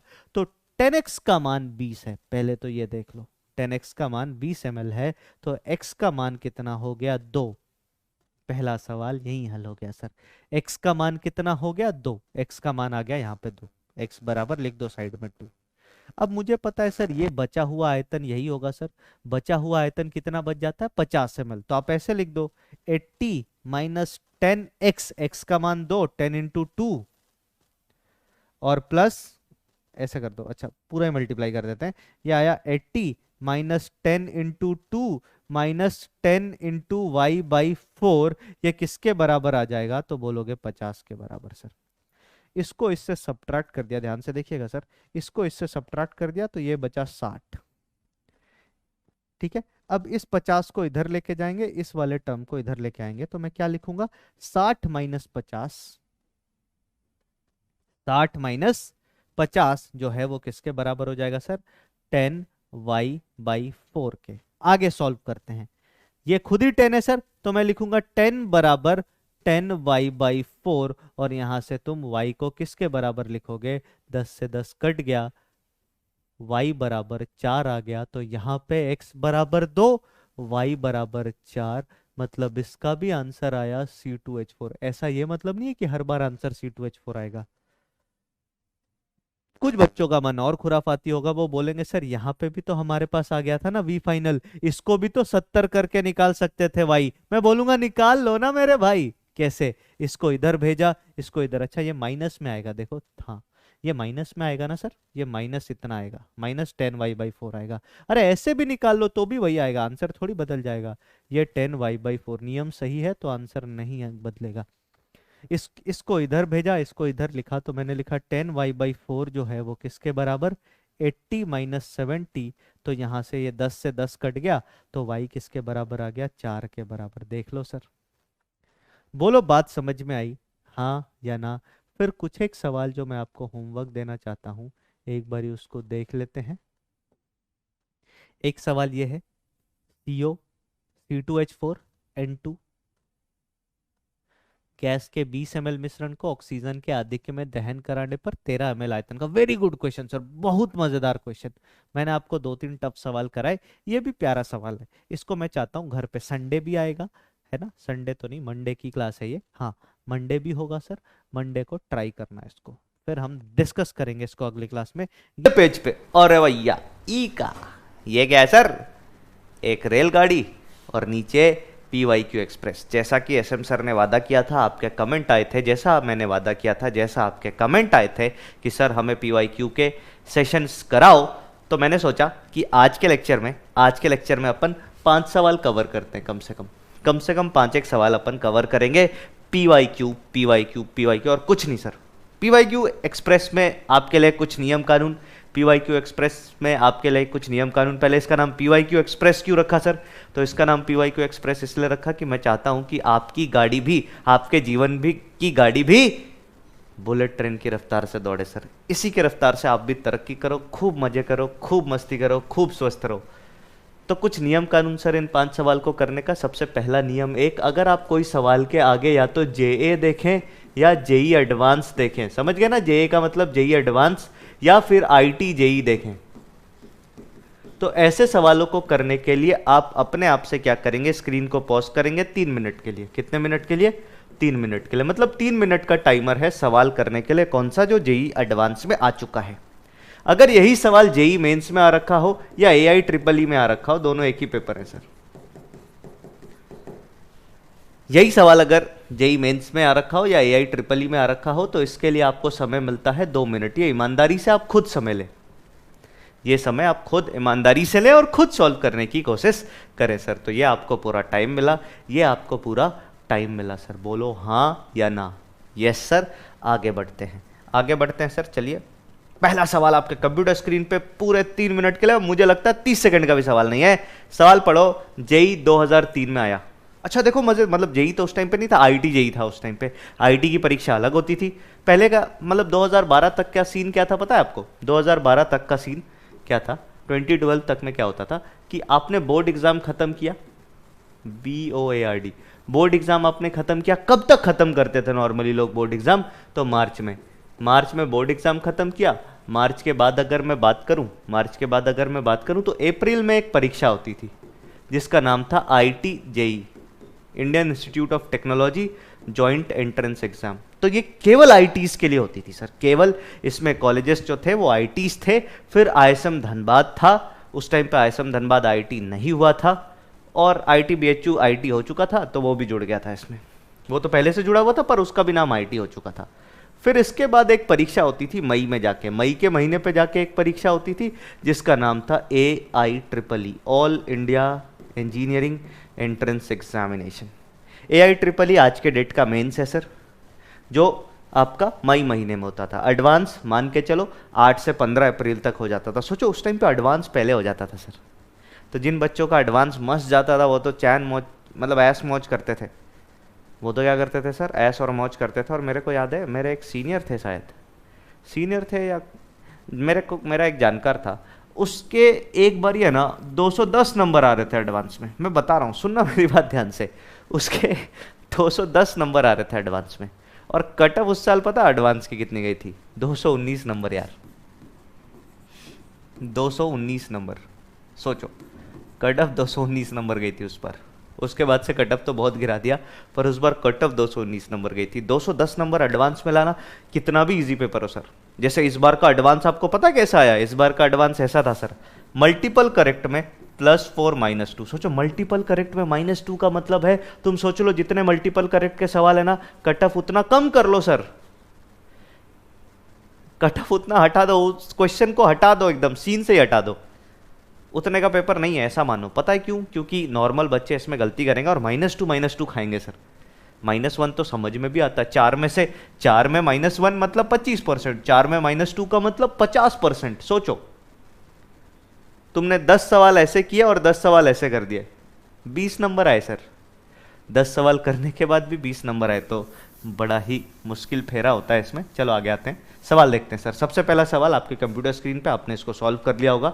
शुद्ध जल की मोलरता ज्ञात करें। शुद्ध जल की मोलरता हमने बताई थी, कभी भी किसी भी शुद्ध द्रव, मैंने बोला था ना ये सवाल जेईई में पूछा जा चुका है, कभी भी किसी भी शुद्ध द्रव की मोलरता अगर आपसे पूछा जाए तो आपको SM सर ने सिखाया है कि 1000 इंटू घनत्व कर दो और बटे उसका मोलर द्रव्यमान कर दो। तो यहाँ पे MmH2O, जल का घनत्व कितना लेते हैं सर? 1 लेते हैं, तो 1000 इंटू 1 बटे 18। तो आंसर कितना आ जाएगा? आप बोलोगे आंसर आ गया सर 55.55 मोलर, या अगर किसी ने लिखा होगा 55.56 मोलर, तो दोनों ही सही आंसर माने जाएंगे, दोनों पे पूरे नंबर मिलेंगे सर। इस टाइम तक 2003 और 4 और 5, 2003, 4, 5 तक IIT का पैटर्न और थोड़ा अलग था। उस टाइम पे IIT जेईई में, इधर उधर नहीं, IIT जेईई में, AIEEE में नहीं, IIT जेईई में पहली परीक्षा होती थी स्क्रीनिंग की। स्क्रीनिंग की परीक्षा ये होती थी सर मल्टीपल चॉइस टाइप, जो अभी आजकल होता है। स्क्रीनिंग के बाद अगली परीक्षा होती थी IIT JEE Mains. IIT JEE Mains में आपको सवाल हल करके दिखाने पड़ते थे, मतलब पेपर मिलता था। जैसे समझ लो सिविल सर्विसेज के पेपर में लिखते हैं ना लोग आंसर, वैसे लिखना पड़ता था सर। तब ये सवाल थोड़ा कठिन हो जाता, क्योंकि तब तो सीधा फॉर्मूला तो नहीं लगेगा सर, फिर तो दिखाना पड़ेगा। और दिखाने के लिए सिखाया तुम्हें ऐसा तैयार किया ना सर कि तुम KVPY में भी चले गए ना, और वहाँ पे इंटरव्यू में गए और तुम आंसर देना चालू किया ना, तुम ऐसे फंडे दिखाना उनको चालू किया ना कि सर इसको कुछ नहीं, ये सब उनके लिए सर जिनको कुछ समझ नहीं आता। हमें समझ आता है सर, और हमारे सर ने बताया है कि भैया मोलारिटी का मतलब नंबर ऑफ मोल्स निकालो, वॉल्यूम से डिवाइड करो। शुद्ध द्रव है तो उसके लिए तरीका बताया, आप उस तरीके से निकाल लो। आते हैं अगले सवाल पे। मेरे हिसाब से आप में से सभी बच्चे ने इसको सही किया होगा। अच्छा एक चीज और, इस PYQ एक्सप्रेस में ना आप कमेंट जरूर करेंगे। 2 बातें, एक तो ऐसे कमेंट करेंगे कि PYQ एक्सप्रेस। अब आपके कितने सवाल सही हुए? जैसे मान लो मेरे 5 सवाल सही हुए 5 में से, तो 5/5, ऐसा कमेंट जरूर करना, मैं चाहता हूँ पढ़ना कि कितने बच्चे इसको सॉल्व कर रहे हैं, कितने बच्चे इसको लाइक कर रहे हैं। कुछ एक बच्चे हैं जिनके बारे में मैं बात करूंगा कुछ एक क्रांतिकारी बच्चे हैं जिनके कमेंट में पढ़ रहा था बात करूंगा उन पे, घबराए ना। अगला सवाल आपकी कंप्यूटर स्क्रीन पे पूरे 3 मिनट के लिए जेईई एडवांस में आज तक पूछा गया कंसंट्रेशन पद का दी बेस्ट सवाल में से एक, दी बेस्ट सवाल में से एक। फटाफट इसको सॉल्व करें। ये सवाल पूछा गया था 2011 और 2011 में मैंने जेईई एडवांस लिखा है, पर 2011 में क्या होता था सर, आईआईटी जेईई होता था, है ना। अब आपके लिए जेईई एडवांस लिख दिया कि आपको फील आया, अच्छा वही वाली परीक्षा है। और इसी साल कटअप गया था सर, 2011 या 12 में कटअप गया था, 219 नंबर 219 था या 229 था, मेरे को इतना भी याद नहीं, उसके 10 नंबर से रह गए थे। और बेचारे खूब सारा नंबर लेके आया था, खूब खुश हो रहा था, वैष्णो देवी वगैरह जाके आ गया, माता वाता के दर्शन करके आ गया। पर क्या करोगे। हाँ भाई, पूरा 3 मिनट आपके पास, आप वीडियो पॉज करेंगे, इस सवाल को करेंगे। मैं एक बारी सवाल पढ़ देता हूं। क्या है सर, यूरिया जिसका भार, मोलर भार 60 ग्राम है या 60 है कि 120 ग्राम को जल के 1000 ग्राम में विलय करने पर इतने घनत्व वाला एक विलयन प्राप्त होता है। विलयन की मोलरता ज्ञात कीजिए। विलयन की मोलरता ज्ञात करना बहुत आसान सवाल है, पर सोचने वाला है सर। आसान सवाल में फायदा ये होता है ना कि जिसने दिमाग लगा लिया। मेरा एक कॉन्सेप्ट है सर, मेरा एक कॉन्सेप्ट अपने जीवन में उतार लो, तुम बेटा आईआईटीएन नहीं बनोगे, तुम दी बेस्ट आईआईटीएन बनोगे। आईआईटीएन बनने का क्या है, 10,000 आईआईटीएन बनते हैं, 15-15 हज़ार लोग क्वालिफाई करते हैं यार। 10,000 लोग में 10,000 को जानते हो क्या तुम, हर साल 10,000 बन रहे हैं। सोचो, जब से तुम 12वीं पास किए हो या 10वीं जब से तुमने पास किया है, 1 साल 2 साल, अब ये 3रा साल है सर, अभी तक टोटल 30,000 35,000 40,000 आईआईटीएन बन गए। कितनों को जानते हो, टॉपर्स को बस। तो मैं क्या कह रहा हूं सर, आईआईटीएन नहीं बनना है, दी बेस्ट आईआईटीएन बनना है सर। आगे आते हैं, ये सवाल देखते हैं क्या है। अच्छा, एक क्रांतिकारी बच्चे के बारे में बात करना था, करेंगे सर। कमेंट पढ़ा है मैंने उसका, तारीफ करूंगा उसकी, घबराए ना आप। हाँ, तो आप देखोगे कि वेट ऑफ यूरिया दे रखा है सर हमें, कितना, 120 ग्राम, बहुत बढ़िया। और हमें क्या दे रखा है, ऐसे सवाल में एसएम कॉन्सेप्ट, एसएम सर का धासु कॉन्सेप्ट, धासु मतलब वो धासु सर नहीं, अरे 5,000 लाइक करा वो वाला नहीं सर, वेट दे रखा है सर, है ना। और डब्लू जल दे रखा है, कितना दे रखा है सर, 1000 ग्राम, ठीक है सर। और क्या दे रखा है सर, घनत्व दे रखा है, डेंसिटी किसकी, विलयन की, जो सॉल्यूशन बन के इन दोनों से तैयार होगा वो दे रखी है सर 1.15 ग्राम पर मिलीलीटर। बहुत बढ़िया। इन सबको देख करके अब निकालना क्या है वो लिख लो। निकालना क्या है सर, निकालना है नंबर ऑफ, देखो मैं ऐसे लिख देता हूं, छोटका एम है ना, छोटका एम या बड़का एम। तो आप देखेंगे सर मोलरता पूछी है, बड़का एम पूछा है, और बड़का एम निकालने का फॉर्मूला होता है नंबर ऑफ मोल्स ऑफ विलय, जो कि यहाँ पे यूरिया है, नंबर ऑफ मोल्स ऑफ विलय जो कि यहाँ पे यूरिया है, बटे किसको भाग करेंगे सर, तो यहाँ पे भाग करेंगे वी सॉल्यूशन। ये एडवांस का सवाल है सर, कुछ तो दिमाग लगाएगा। क्या दिमाग लगाया इन्होंने, देखो ध्यान से सर। अगर मैं इसके नंबर ऑफ मोल्स निकालूं तो ये आंख बंद करके भी लिख सकता हूं, number of moles of urea जो है वो कितना आ जाएगा, 2। मतलब एक चीज तो मेरा हल हो गया। अब कुछ बच्चों ने क्या किया, देखो कुछ बच्चे कितने नादान होते हैं, उन्होंने क्या किया कि आयतन जो है ना सॉल्यूशन का, विलयन का जो आयतन है ना, उसको सीधा बोला, अच्छा पानी तो है, पानी का 1000 ग्राम, इसका मतलब आयतन 1000 ml। इसका मतलब सीधा, देखो कितने होशियार बच्चे हैं, सीधा लिख दिया 1000 ml। कितना लिख दिया, 1000 मिलीलीटर। देखो आईटी कैसे गलती करा था, मैं ये दिखा रहा हूं, 1000 मिलीलीटर। इनको 1000 मिलीलीटर दिखा 1 लीटर के बराबर, इन्होंने डिवाइड किया 1 लीटर से, इन्होंने डिवाइड किया 1 लीटर से, 2/1। आंसर खोजा तो आंसर मिल गया। रुक जाना, अभी ये सही आंसर नहीं है सर, गलत है। पता है क्यों, क्योंकि हमने केवल द्रव्यमान जल का लिया है सर, हमने केवल द्रव्यमान। अब यहां पे जब मैंने आपको क्या बोला था, कभी भी अगर घनत्व दे और विलय और विलायक दोनों का भार दे तो आयतन कभी भी विलायक से मत निकालना, आयतन कुल भार इंटू घनत्व ही होगा, या कुल भार और घनत्व से, इंटू तो नहीं, कुल भार और घनत्व से ही निकलेगा सर। उन दोनों के अलावा आयतन कोई भी तरीका नहीं है निकालने का। अच्छा, एक तरीका ये जिसने किया वो चमक गया। दूसरा तरीका क्या, किसी ने तो निकाल दिया, अच्छा सर जल का 1000 ग्राम, देखो सुनते जाना मेरी बात, जल का 1000 ग्राम, 1000 ग्राम जल का मतलब घनत्व यहां से निकाल लिया। अच्छा, इतने ग्राम का इतना ml, मतलब इससे क्या बोलोगे, अगर मान लो मैं केवल WH2O लूं तो मैं V कितना लिखूंगा, आयतन कितना लिखूंगा, तो आप बोलोगे सर द्रव्यमान बटे घनत्व। तो किसी ने अगर केवल जल का लिया होता तो ये इतना बटे 1.15 करता। तुम बोल दोगे ठीक है सर ये हो गया, इसको लीटर में बदल देंगे तो 1/1.15 आ जाएगा। और यहां से अगर मोलरता निकालें तो 2 को डिवाइड किया हमने 1 और 1.15 ऊपर चला गया। अब देखो एक बारी कैलकुलेटर से कितना आता है इसका आंसर, मजा आ जाएगा जीवन में। देखो क्या बोला मैंने, 2 इंटू 1.15 2.3 कितना आ रहा है सर, 2.3। अब 2.3 जिन बच्चों का आंसर आया ना उनके सामने भी ये ऑप्शन दिख रहा था, और कुछ बच्चे इस पे भी फंस गए, बोले अच्छा 2.3 कुछ गलती कर दी होगी, 2.2 मार देते हैं। एडवांस है सर, गलती तो कराएगा। अब सही कॉन्सेप्ट, अभी तक जो भी बताया वो गलत कॉन्सेप्ट के हिसाब से कैसे बच्चे आंसर मार्क करते हैं जेईई एडवांस में वो बता रहा था। सही कॉन्सेप्ट क्या है सर, तो हमारे पास क्या है सर, नंबर ऑफ मोल्स आ गए हैं क्या, आप बोलोगे हाँ sir, number of moles of विलय हमारे पास आ गए हैं 2 मोल। वी सॉल्यूशन निकालना है, वी सॉल्यूशन डायरेक्टली नहीं निकाल सकते सर, हथियार दे रखा है हमें क्या, घनत्व। और हमें पता है कि सॉल्यूशन का जो भार होगा इन दोनों के भार के बराबर होगा, तो मैं यहां पे लिख दूंगा W विलयन जो है, W सॉल्यूशन जो है ये 1120 ग्राम है। कितना है सर, 1120 ग्राम। तो V सॉल्यूशन जो है वो किसके बराबर आ जाएगा, ये बराबर आ जाएगा W सॉल्यूशन अपन घनत्व, W सॉल्यूशन बटे घनत्व। W सॉल्यूशन कितना है सर अपने पास, 1120 ग्राम, और घनत्व से इसको डिवाइड किया जो कि है 1.15। ये जो मान आया मिलीलीटर में आया सर, ध्यान रखिएगा, ये जो मान आया मिलीलीटर में आया, इसको लीटर में बदलेंगे तो ये कितना आ जाएगा सर, 1.12 बटे 1.15 लीटर। इसको 1000 का भाग दे दिया सर, 3 पॉइंट इधर चला गया।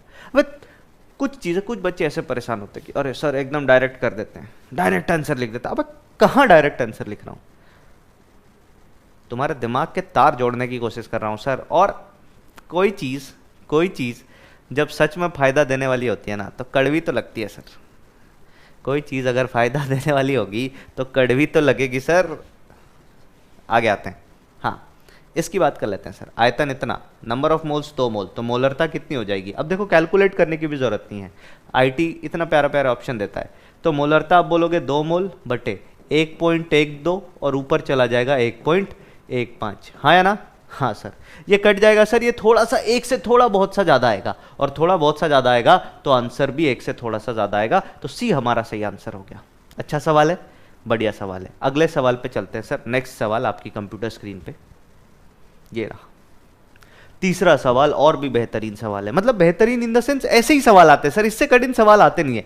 तुम्हें डीपीपी में जो सवाल करवा रहा हूं ना, तो मान के चलो अगर जेईई एडवांस केमिस्ट्री को आज तक का सबसे टफ बना दे और उसके बाद आपको सवाल दे दे मोल कॉन्सेप्ट के, तो भी फोड़ क्या होगे। तो डीपीपी नहीं होती तो घबराना नहीं है। मैंने क्या बोला, अगर डीपीपी के सवाल के 50% 60% आप कर लेते हो तो समझ लो तुम एकदम जोरदार चल रहे हो सर। इतना भी सोच लिया तो बहुत है, बाकी सॉल्यूशन देखो ना, सीखो ना भाई। अबे सीखने के लिए तो डीपीपी मिलती है, सीखो भाई, सीखो कैसे करना है अभी। हाँ अगले सवाल पे आते हैं। तो मोलर भार 80 ग्राम वाला एक यौगिक H2X 0.4 ग्राम प्रति ml वाले, ये विलयन नहीं विलायक होगा। विलायक मतलब ये घनत्व दिया है सर, पर घनत्व किसका दिया है, ध्यान से सुनिएगा सर, ये विलायक का घनत्व है, वाले विलायक में घोला गया। घुलने में आयतन में कोई परिवर्तन ना मानते हुए इतने मोलर घोल की मोललता ज्ञात करें। अब देखो ये सवाल है ना न्यूमेरिकल आंसर टाइप वाले सवाल में आया। लोग क्या बोलेंगे, लोग बोलेंगे कि सर मोलरता दिया है 3.2 मोलर, सर घनत्व दिया है 0.4 ग्राम प्रति मिलीलीटर, और साथ में विलय दिया है, H2X दिया है कितना, 80 ग्राम। सर सब कुछ तो दे दिया, वैल्यू पुट करो, आंसर निकाल लो। यही करोगे ना, तुम क्या करोगे फटाफट बताओ तो तुम क्या करोगे। तो बच्चे क्या किया, कितने सारे बच्चे ऐसे हैं जिन्होंने सीधा लगाया, छोटका m बराबर 1000, बड़का m बटे 1000 इंटू घनत्व माइनस m इंटू mm विलय, ये कर दिया सर।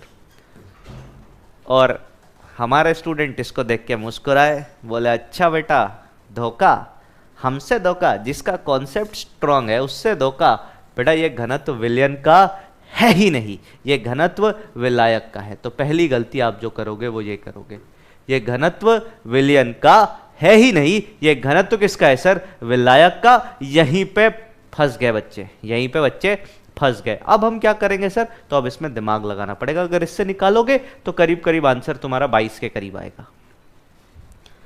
फंस गए बच्चे। उस टाइम पे न्यूमेरिकल आंसर टाइप होता था, 0 से लेकर 9 तक आंसर देना है सर। 22 तो आ ही नहीं रहा, तो 2 मार के आ रहे हैं कुछ बच्चे 3 मार के आ रहे हैं। तो ये सीन था सर। चल देखते हैं कैसे करेंगे इसको। ध्यान दीजिए सर, बड़ा ही प्यारा सवाल है, तो ध्यान से देखिएगा सर। सर हमारे पास ये दे रखा है, विलायक दे रखा है और ये कर रखा है। एसएम सर ने एक ही नियम बताया कि जो दिया है वो लिख लो और जो निकालना है वो भी लिख लो। तो NH2X यहां पे आ जाएगा और इसको भाग हम किससे देंगे सर? इसको हम भाग किससे देंगे? तो आप बोलोगे सर भाग इसको दे दो W। अब विलायक क्या है नहीं पता है, तो W विलायक कर दो सर, बस इतना ही कर दो। ये निकालना है। अब इसमें से हमारे पास प्रॉब्लम क्या है कि ये तो हमें पता है, ये पता नहीं है। एक काम करते हैं सर, हम एक काम करते हैं। देखो ये बात तो आपको पता है ना कि V विलायक, मैंने क्या बोला? V विलायक बराबर है किसके? V विलयन के। किसने बोला? तो जेई एडवांस ने बोला V विलायक बराबर है V विलयन के। बोलो हाँ या ना। अगर इसमें तुम्हारा आंसर 22.5 आ गया था ना, या 22.22 आ गया था, तो प्लीज लिखना जरूर। मैं देखना चाहता हूं कि कितने बच्चों ने सोचा, इसको देख करके मुस्कुराए कि अच्छा विलायक लिख के दो का। अब ये हमें दे रखा है सर, ये हमें दे रखा है और हमें ये निकालना है। सबसे पहले नंबर ऑफ मोल्स निकालने के लिए मुझे ऐसा दिख रहा है कि सर अगर मोलरता दे रखी है, अगर मोलरता दे रखी है तो मुझे आयतन मानना होगा नंबर ऑफ मोल्स निकालने के लिए। तो मैंने क्या किया, ध्यान से सुनिएगा। मैंने बोला कि V विलयन को मैं कितना मान लेता हूं सर? मैंने बोला V विलयन को मैं कितना मान लेता हूं? V विलयन को मैं मान लेता हूं 1 लीटर। कितना मान लिया सर? 1 लीटर। 1 लीटर का मतलब आप क्या बोलोगे कि sir 1000 millilitre. 1000 millilitre, very good sir. अब हमें घनत्व विलायक का दे रखा है और हमें पता है V विलयन ही जो है V विलायक के भी बराबर है, मतलब ये दोनों चीज 1000 ml है सर। दोनों पे खेलना चालू करेंगे, कैसे देखते जाओ। ठीक है, अच्छा मोलरता दे रखा है और अगर V विलयन मान लिया मतलब V विलायक मान लिया, मतलब 1000 ml मान लिया, 1 लीटर मान लिया, तो मैं यहां से ऐसे लिख सकता हूं इसको और मोलरता को क्लब करके मैं लिख सकता हूं क्या? नंबर ऑफ मोल्स H2X के जो विलयन में होंगे 1 लीटर के विलयन में, वो 3.2 हो जाएंगे। बोलो हाँ या ना। पहली चीज मैंने ये लिख दी, पहली चीज मैंने ये लिख दी। उसके बाद अब मैं आगे आता हूं, मतलब ये हमें पता लग गया 3.2, एक चीज तो पता लग गई 3.2। अब हमें W विलायक निकालना है। W विलायक निकालना बहुत कठिन है क्या?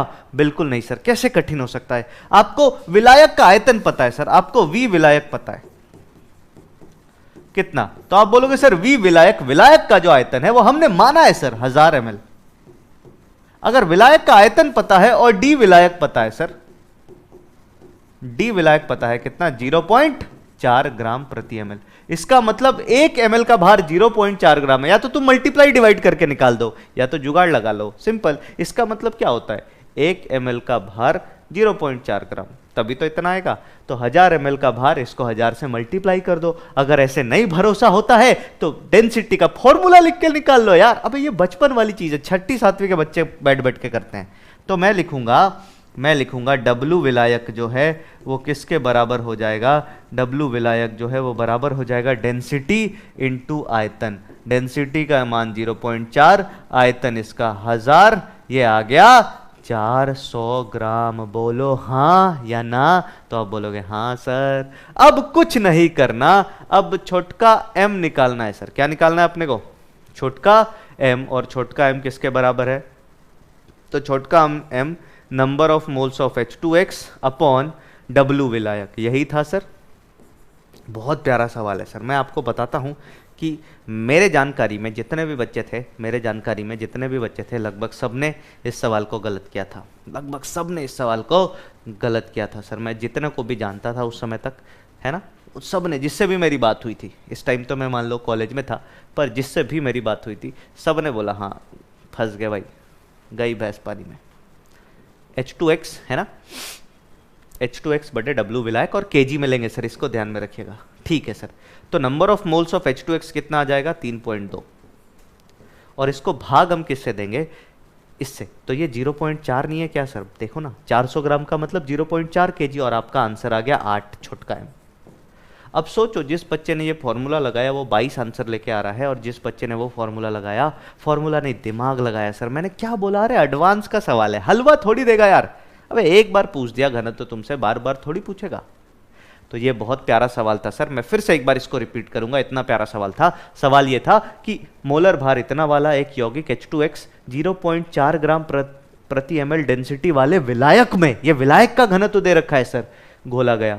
घुलने में आयतन में कोई परिवर्तन नहीं हुआ, आयतन में कोई परिवर्तन नहीं हुआ। इससे हमें दो फायदा हुआ सर, हमें नंबर ऑफ मोल्स मिल जाएंगे, और हमें विलायक का नहीं, विलायक का भी और विलयन का दोनों का द्रव्यमान मिल जाएगा, दोनों का द्रव्यमान मिल जाएगा। और ये हमारा आंसर आ गया। बोलो बात समझ में आई, हाँ या ना?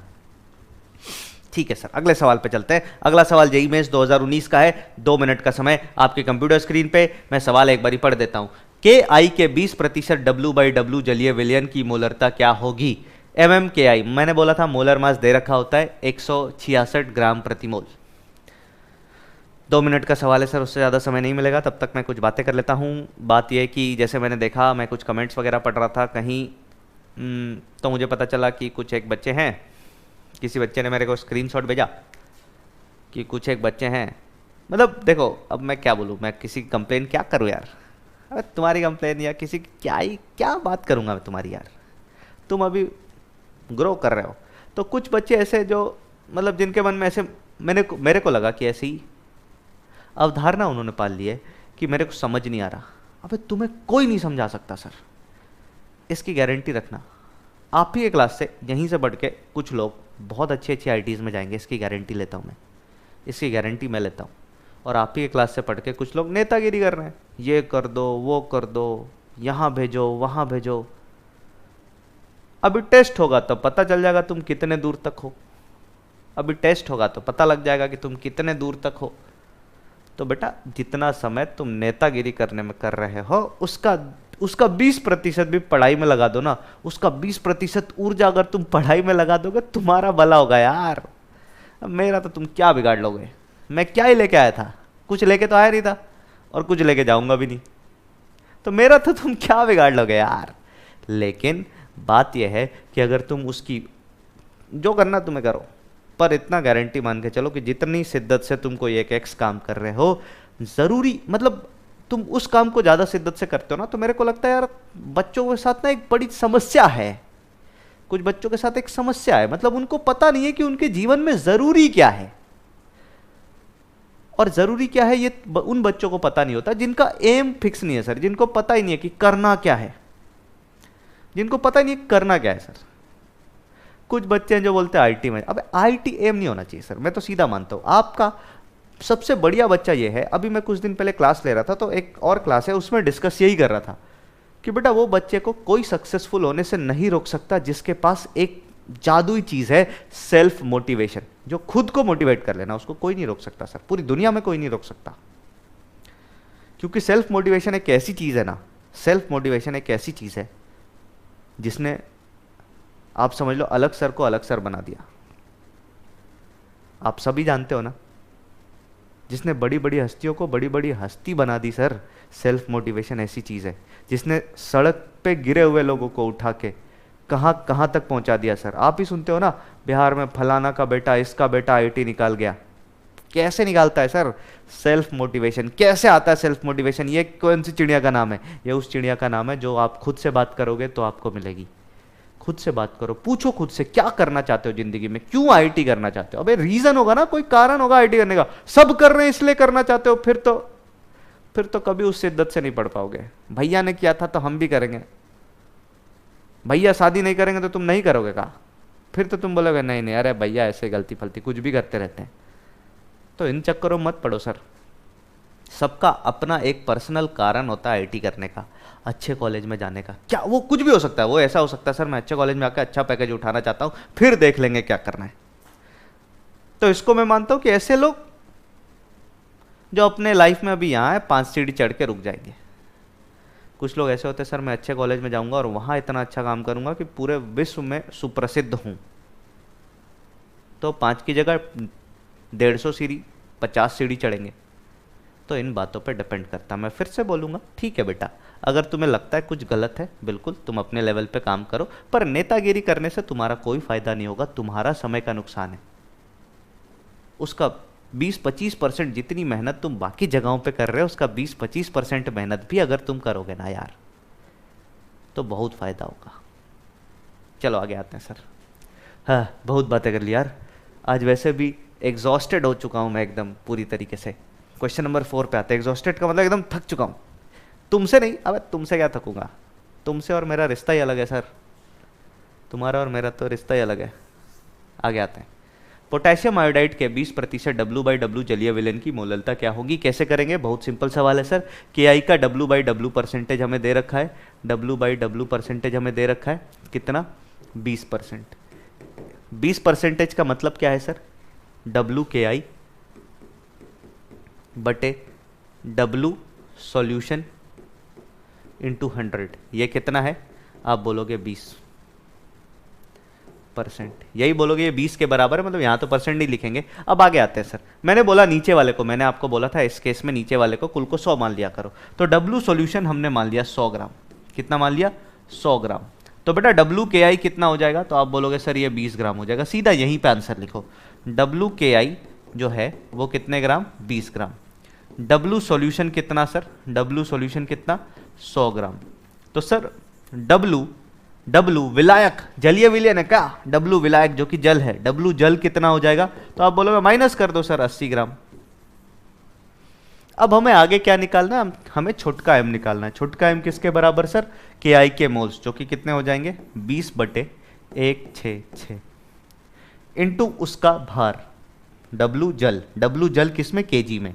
तो 80, इसको 1000 का भाग देंगे, 1000 का भाग देने से बढ़िया 1000 का मल्टीप्लाई कर लेंगे। तो ये कितना आ गया सर? 1 0 तो उड़ाई लो। तो ये कितना आ गया सर? 2000/166 इंटू 8। 2000/166 इंटू 8। इसको सॉल्व करोगे तो ये लगभग कितना आ रहा है? इसको सॉल्व करोगे तो लगभग कितना आ रहा है? 1 पॉइंट समथिंग आ जाएगा, पर देख लेते हैं एक बारी, है ना? घबराने की बात नहीं है। वैसे आप सॉल्व कर सकते हो, पर मैं कैलकुलेटर लेके सॉल्व कर देता हूँ। 166 डिवाइडेड बाई, मल्टीप्लाई नहीं करना है सर, डिवाइड करना है, डिवाइडेड बाई 8। तो ये कितना आ गया सर? 1.50। कितना आ गया सर? 1.50, मतलब 506। अब देखो कितना क्लोज आंसर दिया, ये भी दिया, ये भी दिया। अब जो सही से आंसर नहीं निकालेगा फंस जाएगा। तो इसका सही आंसर हो जाएगा 1.51। बात समझ में आ गई क्या? बहुत इजी सवाल, जेईई मेंस का। अगले पे चलते हैं सर। अगला सवाल है क्वेश्चन नंबर 5। ये पूरा 1 मिनट के लिए, 1 मिनट से ज्यादा का ये सवाल है ही नहीं सर। आपके जीवन में इस सवाल को 1 मिनट से ज्यादा देना ही नहीं चाहिए। 1 मोलर H2O2 आयतन का आयतन सामर्थ्य क्या होगा? मोलर मास दे रखा है। जेईई मेंस 2019 जनवरी अटेम्प्ट, 2 अटेम्प्ट हुए थे, 1 अप्रैल 1 जनवरी में। जनवरी अटेम्प्ट का सवाल है। अगली क्लास में हम छोटा सा एक टॉपिक पढ़ेंगे और सवाल। अगला क्लास पूरी तरीके से सवालों की क्लास होगी सर। फिर देखता हूं तुम्हारे कितने नंबर आते हैं भैया। नेता जैसे लोग, कुछ समझ नहीं आ रहा। अबे 2 साल पढ़ के आओ, कुछ समझ नहीं आ रहा, तो उस मास्टर से तो तुम पूछोगे नहीं कि सर आपने कहाँ पढ़ाया। बेटा लड़ो, जूझो, जीवन में स्ट्रगल करना सीखना पड़ेगा यार। अबे जिसको अंग्रेजी नहीं आती है वो कहां कहां पहुंच जाता है सर। तो तुम ऐसे हो ही लड़ाकू यार। भारतीय मूल के लोग ऐसे ही बहुत ज्यादा फाइटिंग स्पिरिट के होते हैं। तभी तो विदेशों में क्यों इतनी नौकरी मिल जाती, क्यों आईडियंस को क्यों लेके उठा के जाते हैं थोक के भाव में। तुम आईटीएन हो, तुम्हें आराम से वीजा मिलेगा बाहर जाने का। क्यों मिल जाता है सर? उनको पता है एक तो दिमाग तगड़ा, दूसरा मेहनती बहुत होते हैं। तो अपने अंदर के जो मेहनती वाले पार्ट है ना, उसको सही जगह इस्तेमाल करो, अपने फायदे के लिए इस्तेमाल करो। चलो आगे आते हैं। क्वेश्चन नंबर 5 पे आते हैं। 1 मोलर H2O2 का आयतन सामर्थ्य। अब देखो ये जेईई मेंस का सवाल है। अब तुम आयतन सामर्थ्य पे अगर खेलोगे तो कुछ बच्चे बोलेंगे सर आयतन सामर्थ्य का फॉर्मूला, हम तो STP 11.2 मानते हैं, हम तो STP 11.2 मानते हैं सर। तो बोलेंगे कि सर मोलरता को मल्टीप्लाई करते हैं 11.2 से तो आता है आयतन सामर्थ्य। आपने ही बताया था, V बाद में आता है, M पहले आता, तो M में एक बड़का को नंबर मल्टीप्लाई कर दिया, ये आ गया सर ये। लेकिन यहां पे कुछ नहीं दे रखा सर, कुछ नहीं दे रखा, इसका मतलब STP कंडीशन है। मैंने पहले ही बोला था। और STP पे आपको आयतन लेने के लिए बताया मैंने, कितना? 22.7। यही आयतन लो, मोलर आयतन। और इसको 2 से डिवाइड करते, तो इस केस में मोलरता इंटू 11.35 जो है ये आता है आयतन सामर्थ्य के बराबर। ये हमने डिस्कस किया, ये हमने पिछले क्लास में डिस्कस किया। अब इस फॉर्मूले पे लगा के देखो, तुम मोलरता 1 रखो तो कोई ऑप्शन मैच नहीं कर रहा। इस फॉर्मूले पे लगा के देखो, मोलरता 1 रखो तो ये वाला ऑप्शन मैच कर। अब लोग परेशान है क्यों नहीं होता। अबे सवाल आया है भाई तुम्हारे सामने, 2019 में जेईई मेंस इसको यूज कर रहा है, तो तुम्हारे कुछ कह देने से सच नहीं बदलता सर। एसटीपी एनटीपी पे कुछ बच्चे बहुत परेशान होते, होना ही नहीं है सर। तुम नीट के बच्चे होते, मैं बोलता 22.4 और कुछ नहीं। जिन्होंने नीट पढ़ा है 22.4 पे चलेंगे। एडवांस में सर खेलता है सर, मजा तो तब आता जब यहाँ पे 11.2 दे देता। होना चाहिए, आईटी के प्रोफेसर्स को ऐसे सवाल देने चाहिए सर। यहाँ पे वो इसलिए नहीं देते कि बाद में तुम बोनस चिल्लाओगे तो क्या पता देना पड़ जाए, वो अपना पक्ष नहीं रख पाए अच्छे से। लेकिन मैं तो मानता हूं ऐसे जगहों पे ना मोदी जैसे लोग होने चाहिए। बोल दिया तो बोल दिया, खत्म, आगे कुछ नहीं भाई, कुछ सुनेंगे ही नहीं। जो सच है वही सच है, तुम्हारे बोलने से कुछ थोड़ी बदल जाएगा। तो बेटा ये 5 सवाल मैं जरूर आपसे फिर से अनुरोध करूंगा कि एक बार जरूर लिखें। अगर आपको पीवाईक्यू एक्सप्रेस वाला कॉन्सेप्ट पसंद आया तो पीवाईक्यू एक्सप्रेस और 5/4 जितना भी आया कमेंट में जरूर लिखें, जरूर लिखें, जरूर लिखें। हम और भी ऐसे सवालों के साथ अगली क्लास में मिलेंगे। आप अपना ध्यान रखें और खूब मन लगा के पढ़ाई करें, खूब मन लगा के पढ़ाई करें। अगर किसी दिन क्लास छोटी हो जाए, अगर किसी दिन क्लास छोटी हो जाए बेटा तो घबराना नहीं है। उस दिन आप सवाल प्रैक्टिस करो ना। आपको अगर सवाल नहीं मिल रहे हैं, हिंदी मीडियम के सवाल नहीं मिल रहे हैं, देखो कुछ बच्चे मैं देख रहा था परेशान थे हिंदी मीडियम के सवालों को लेके। हिंदी मीडियम के सवाल नहीं मिल रहे हैं तो बोलो ना सर, कमेंट कर दो ना कि सर हमें हिंदी मीडियम के कुछ कंटेंट दिला दो। तुम्हें तो बोलना है सर, भाई जान रख देंगे हम। मैं आपको एक बात बताता हूँ, पर्सनली एक बात बताता हूँ कि हिंदी मीडियम के विद्यार्थी से मेरा पर्सनली बहुत ज़्यादा लगाव होता है सर, क्योंकि मैंने अपने बहुत स्टूडेंट्स को देखा है, बहुत ऐसे स्टूडेंट्स को महसूस किया है सर। मैं उनके घर की स्थिति जानता हूँ सर। और जब वैसे घर का लड़का ना सर एक अच्छे आईटी में जाके ना एक अच्छी इज्जतदार नौकरी करना शुरू कर देता है ना, तो पूरा घर, पूरा परिवार बदल जाता है सर, पूरा परिवार बदल जाता है। वो कॉन्फिडेंस ही अलग है सर। तो हिंदी मीडियम के बच्चों के साथ ना एक कनेक्ट है मेरा, मतलब आपसे है, नहीं हो पा रहा है, आप क्या फील कर रहे हो वो नहीं, पर हिंदी मीडियम वाले बच्चों के लिए मेरे लिए एक मन में बहुत सॉफ्ट कॉर्नर होता है। सॉफ्ट कॉर्नर का मतलब मैं पर्सनली बहुत पसंद करता हूं सर। हिंदी मीडियम का बच्चा अगर मेहनत कर रहा हो ना, तो अंग्रेजी मीडियम में रैंक 1 लाने वाला और हिंदी मीडियम में कोई ऐसा बच्चा जो अच्छा कर रहा है, आईटीएन बन सकता है, उस पर काम किया, तो मैं प्रेफर करूंगा उस पर काम करना, हिंदी मीडियम वाले बच्चे पे। क्योंकि रैंक 1 वाला रैंक 1 नहीं लाएगा तो 10 ला देगा, जाएगा तो एक ही जगह पे। लेकिन हिंदी मीडियम वाला बच्चे का 15-20 नंबर ज़्यादा आ गया ना सर, तो वो एक अच्छी आईटी में जाएगा, अच्छा काम करेगा और वो वहाँ भी मेहनत करेगा। ये तो मैंने देखा है ना। सीबीएसई बोर्ड वाले मस्ती करते हैं, हिंदी बोर्ड वाले लगे रहते हैं जोरदार तरीके से और खूब ज़बरदस्त काम करते हैं सर। तो इसी के साथ आज की क्लास एंड करते हैं, मिलते हैं अगले और आखिरी क्लास में। अगली क्लास हमारी आखिरी क्लास होगी, फिर से पीवाईक्यू एक्सप्रेस लेके आऊँगा आपके लिए और उसमें सवाल की संख्या थोड़ी सी ज़्यादा रख दूंगा। तब तक के लिए बाय बाय, टेक केयर, अपना ध्यान रखें और खूब मन लगा के पढ़ाई करें बच्चों।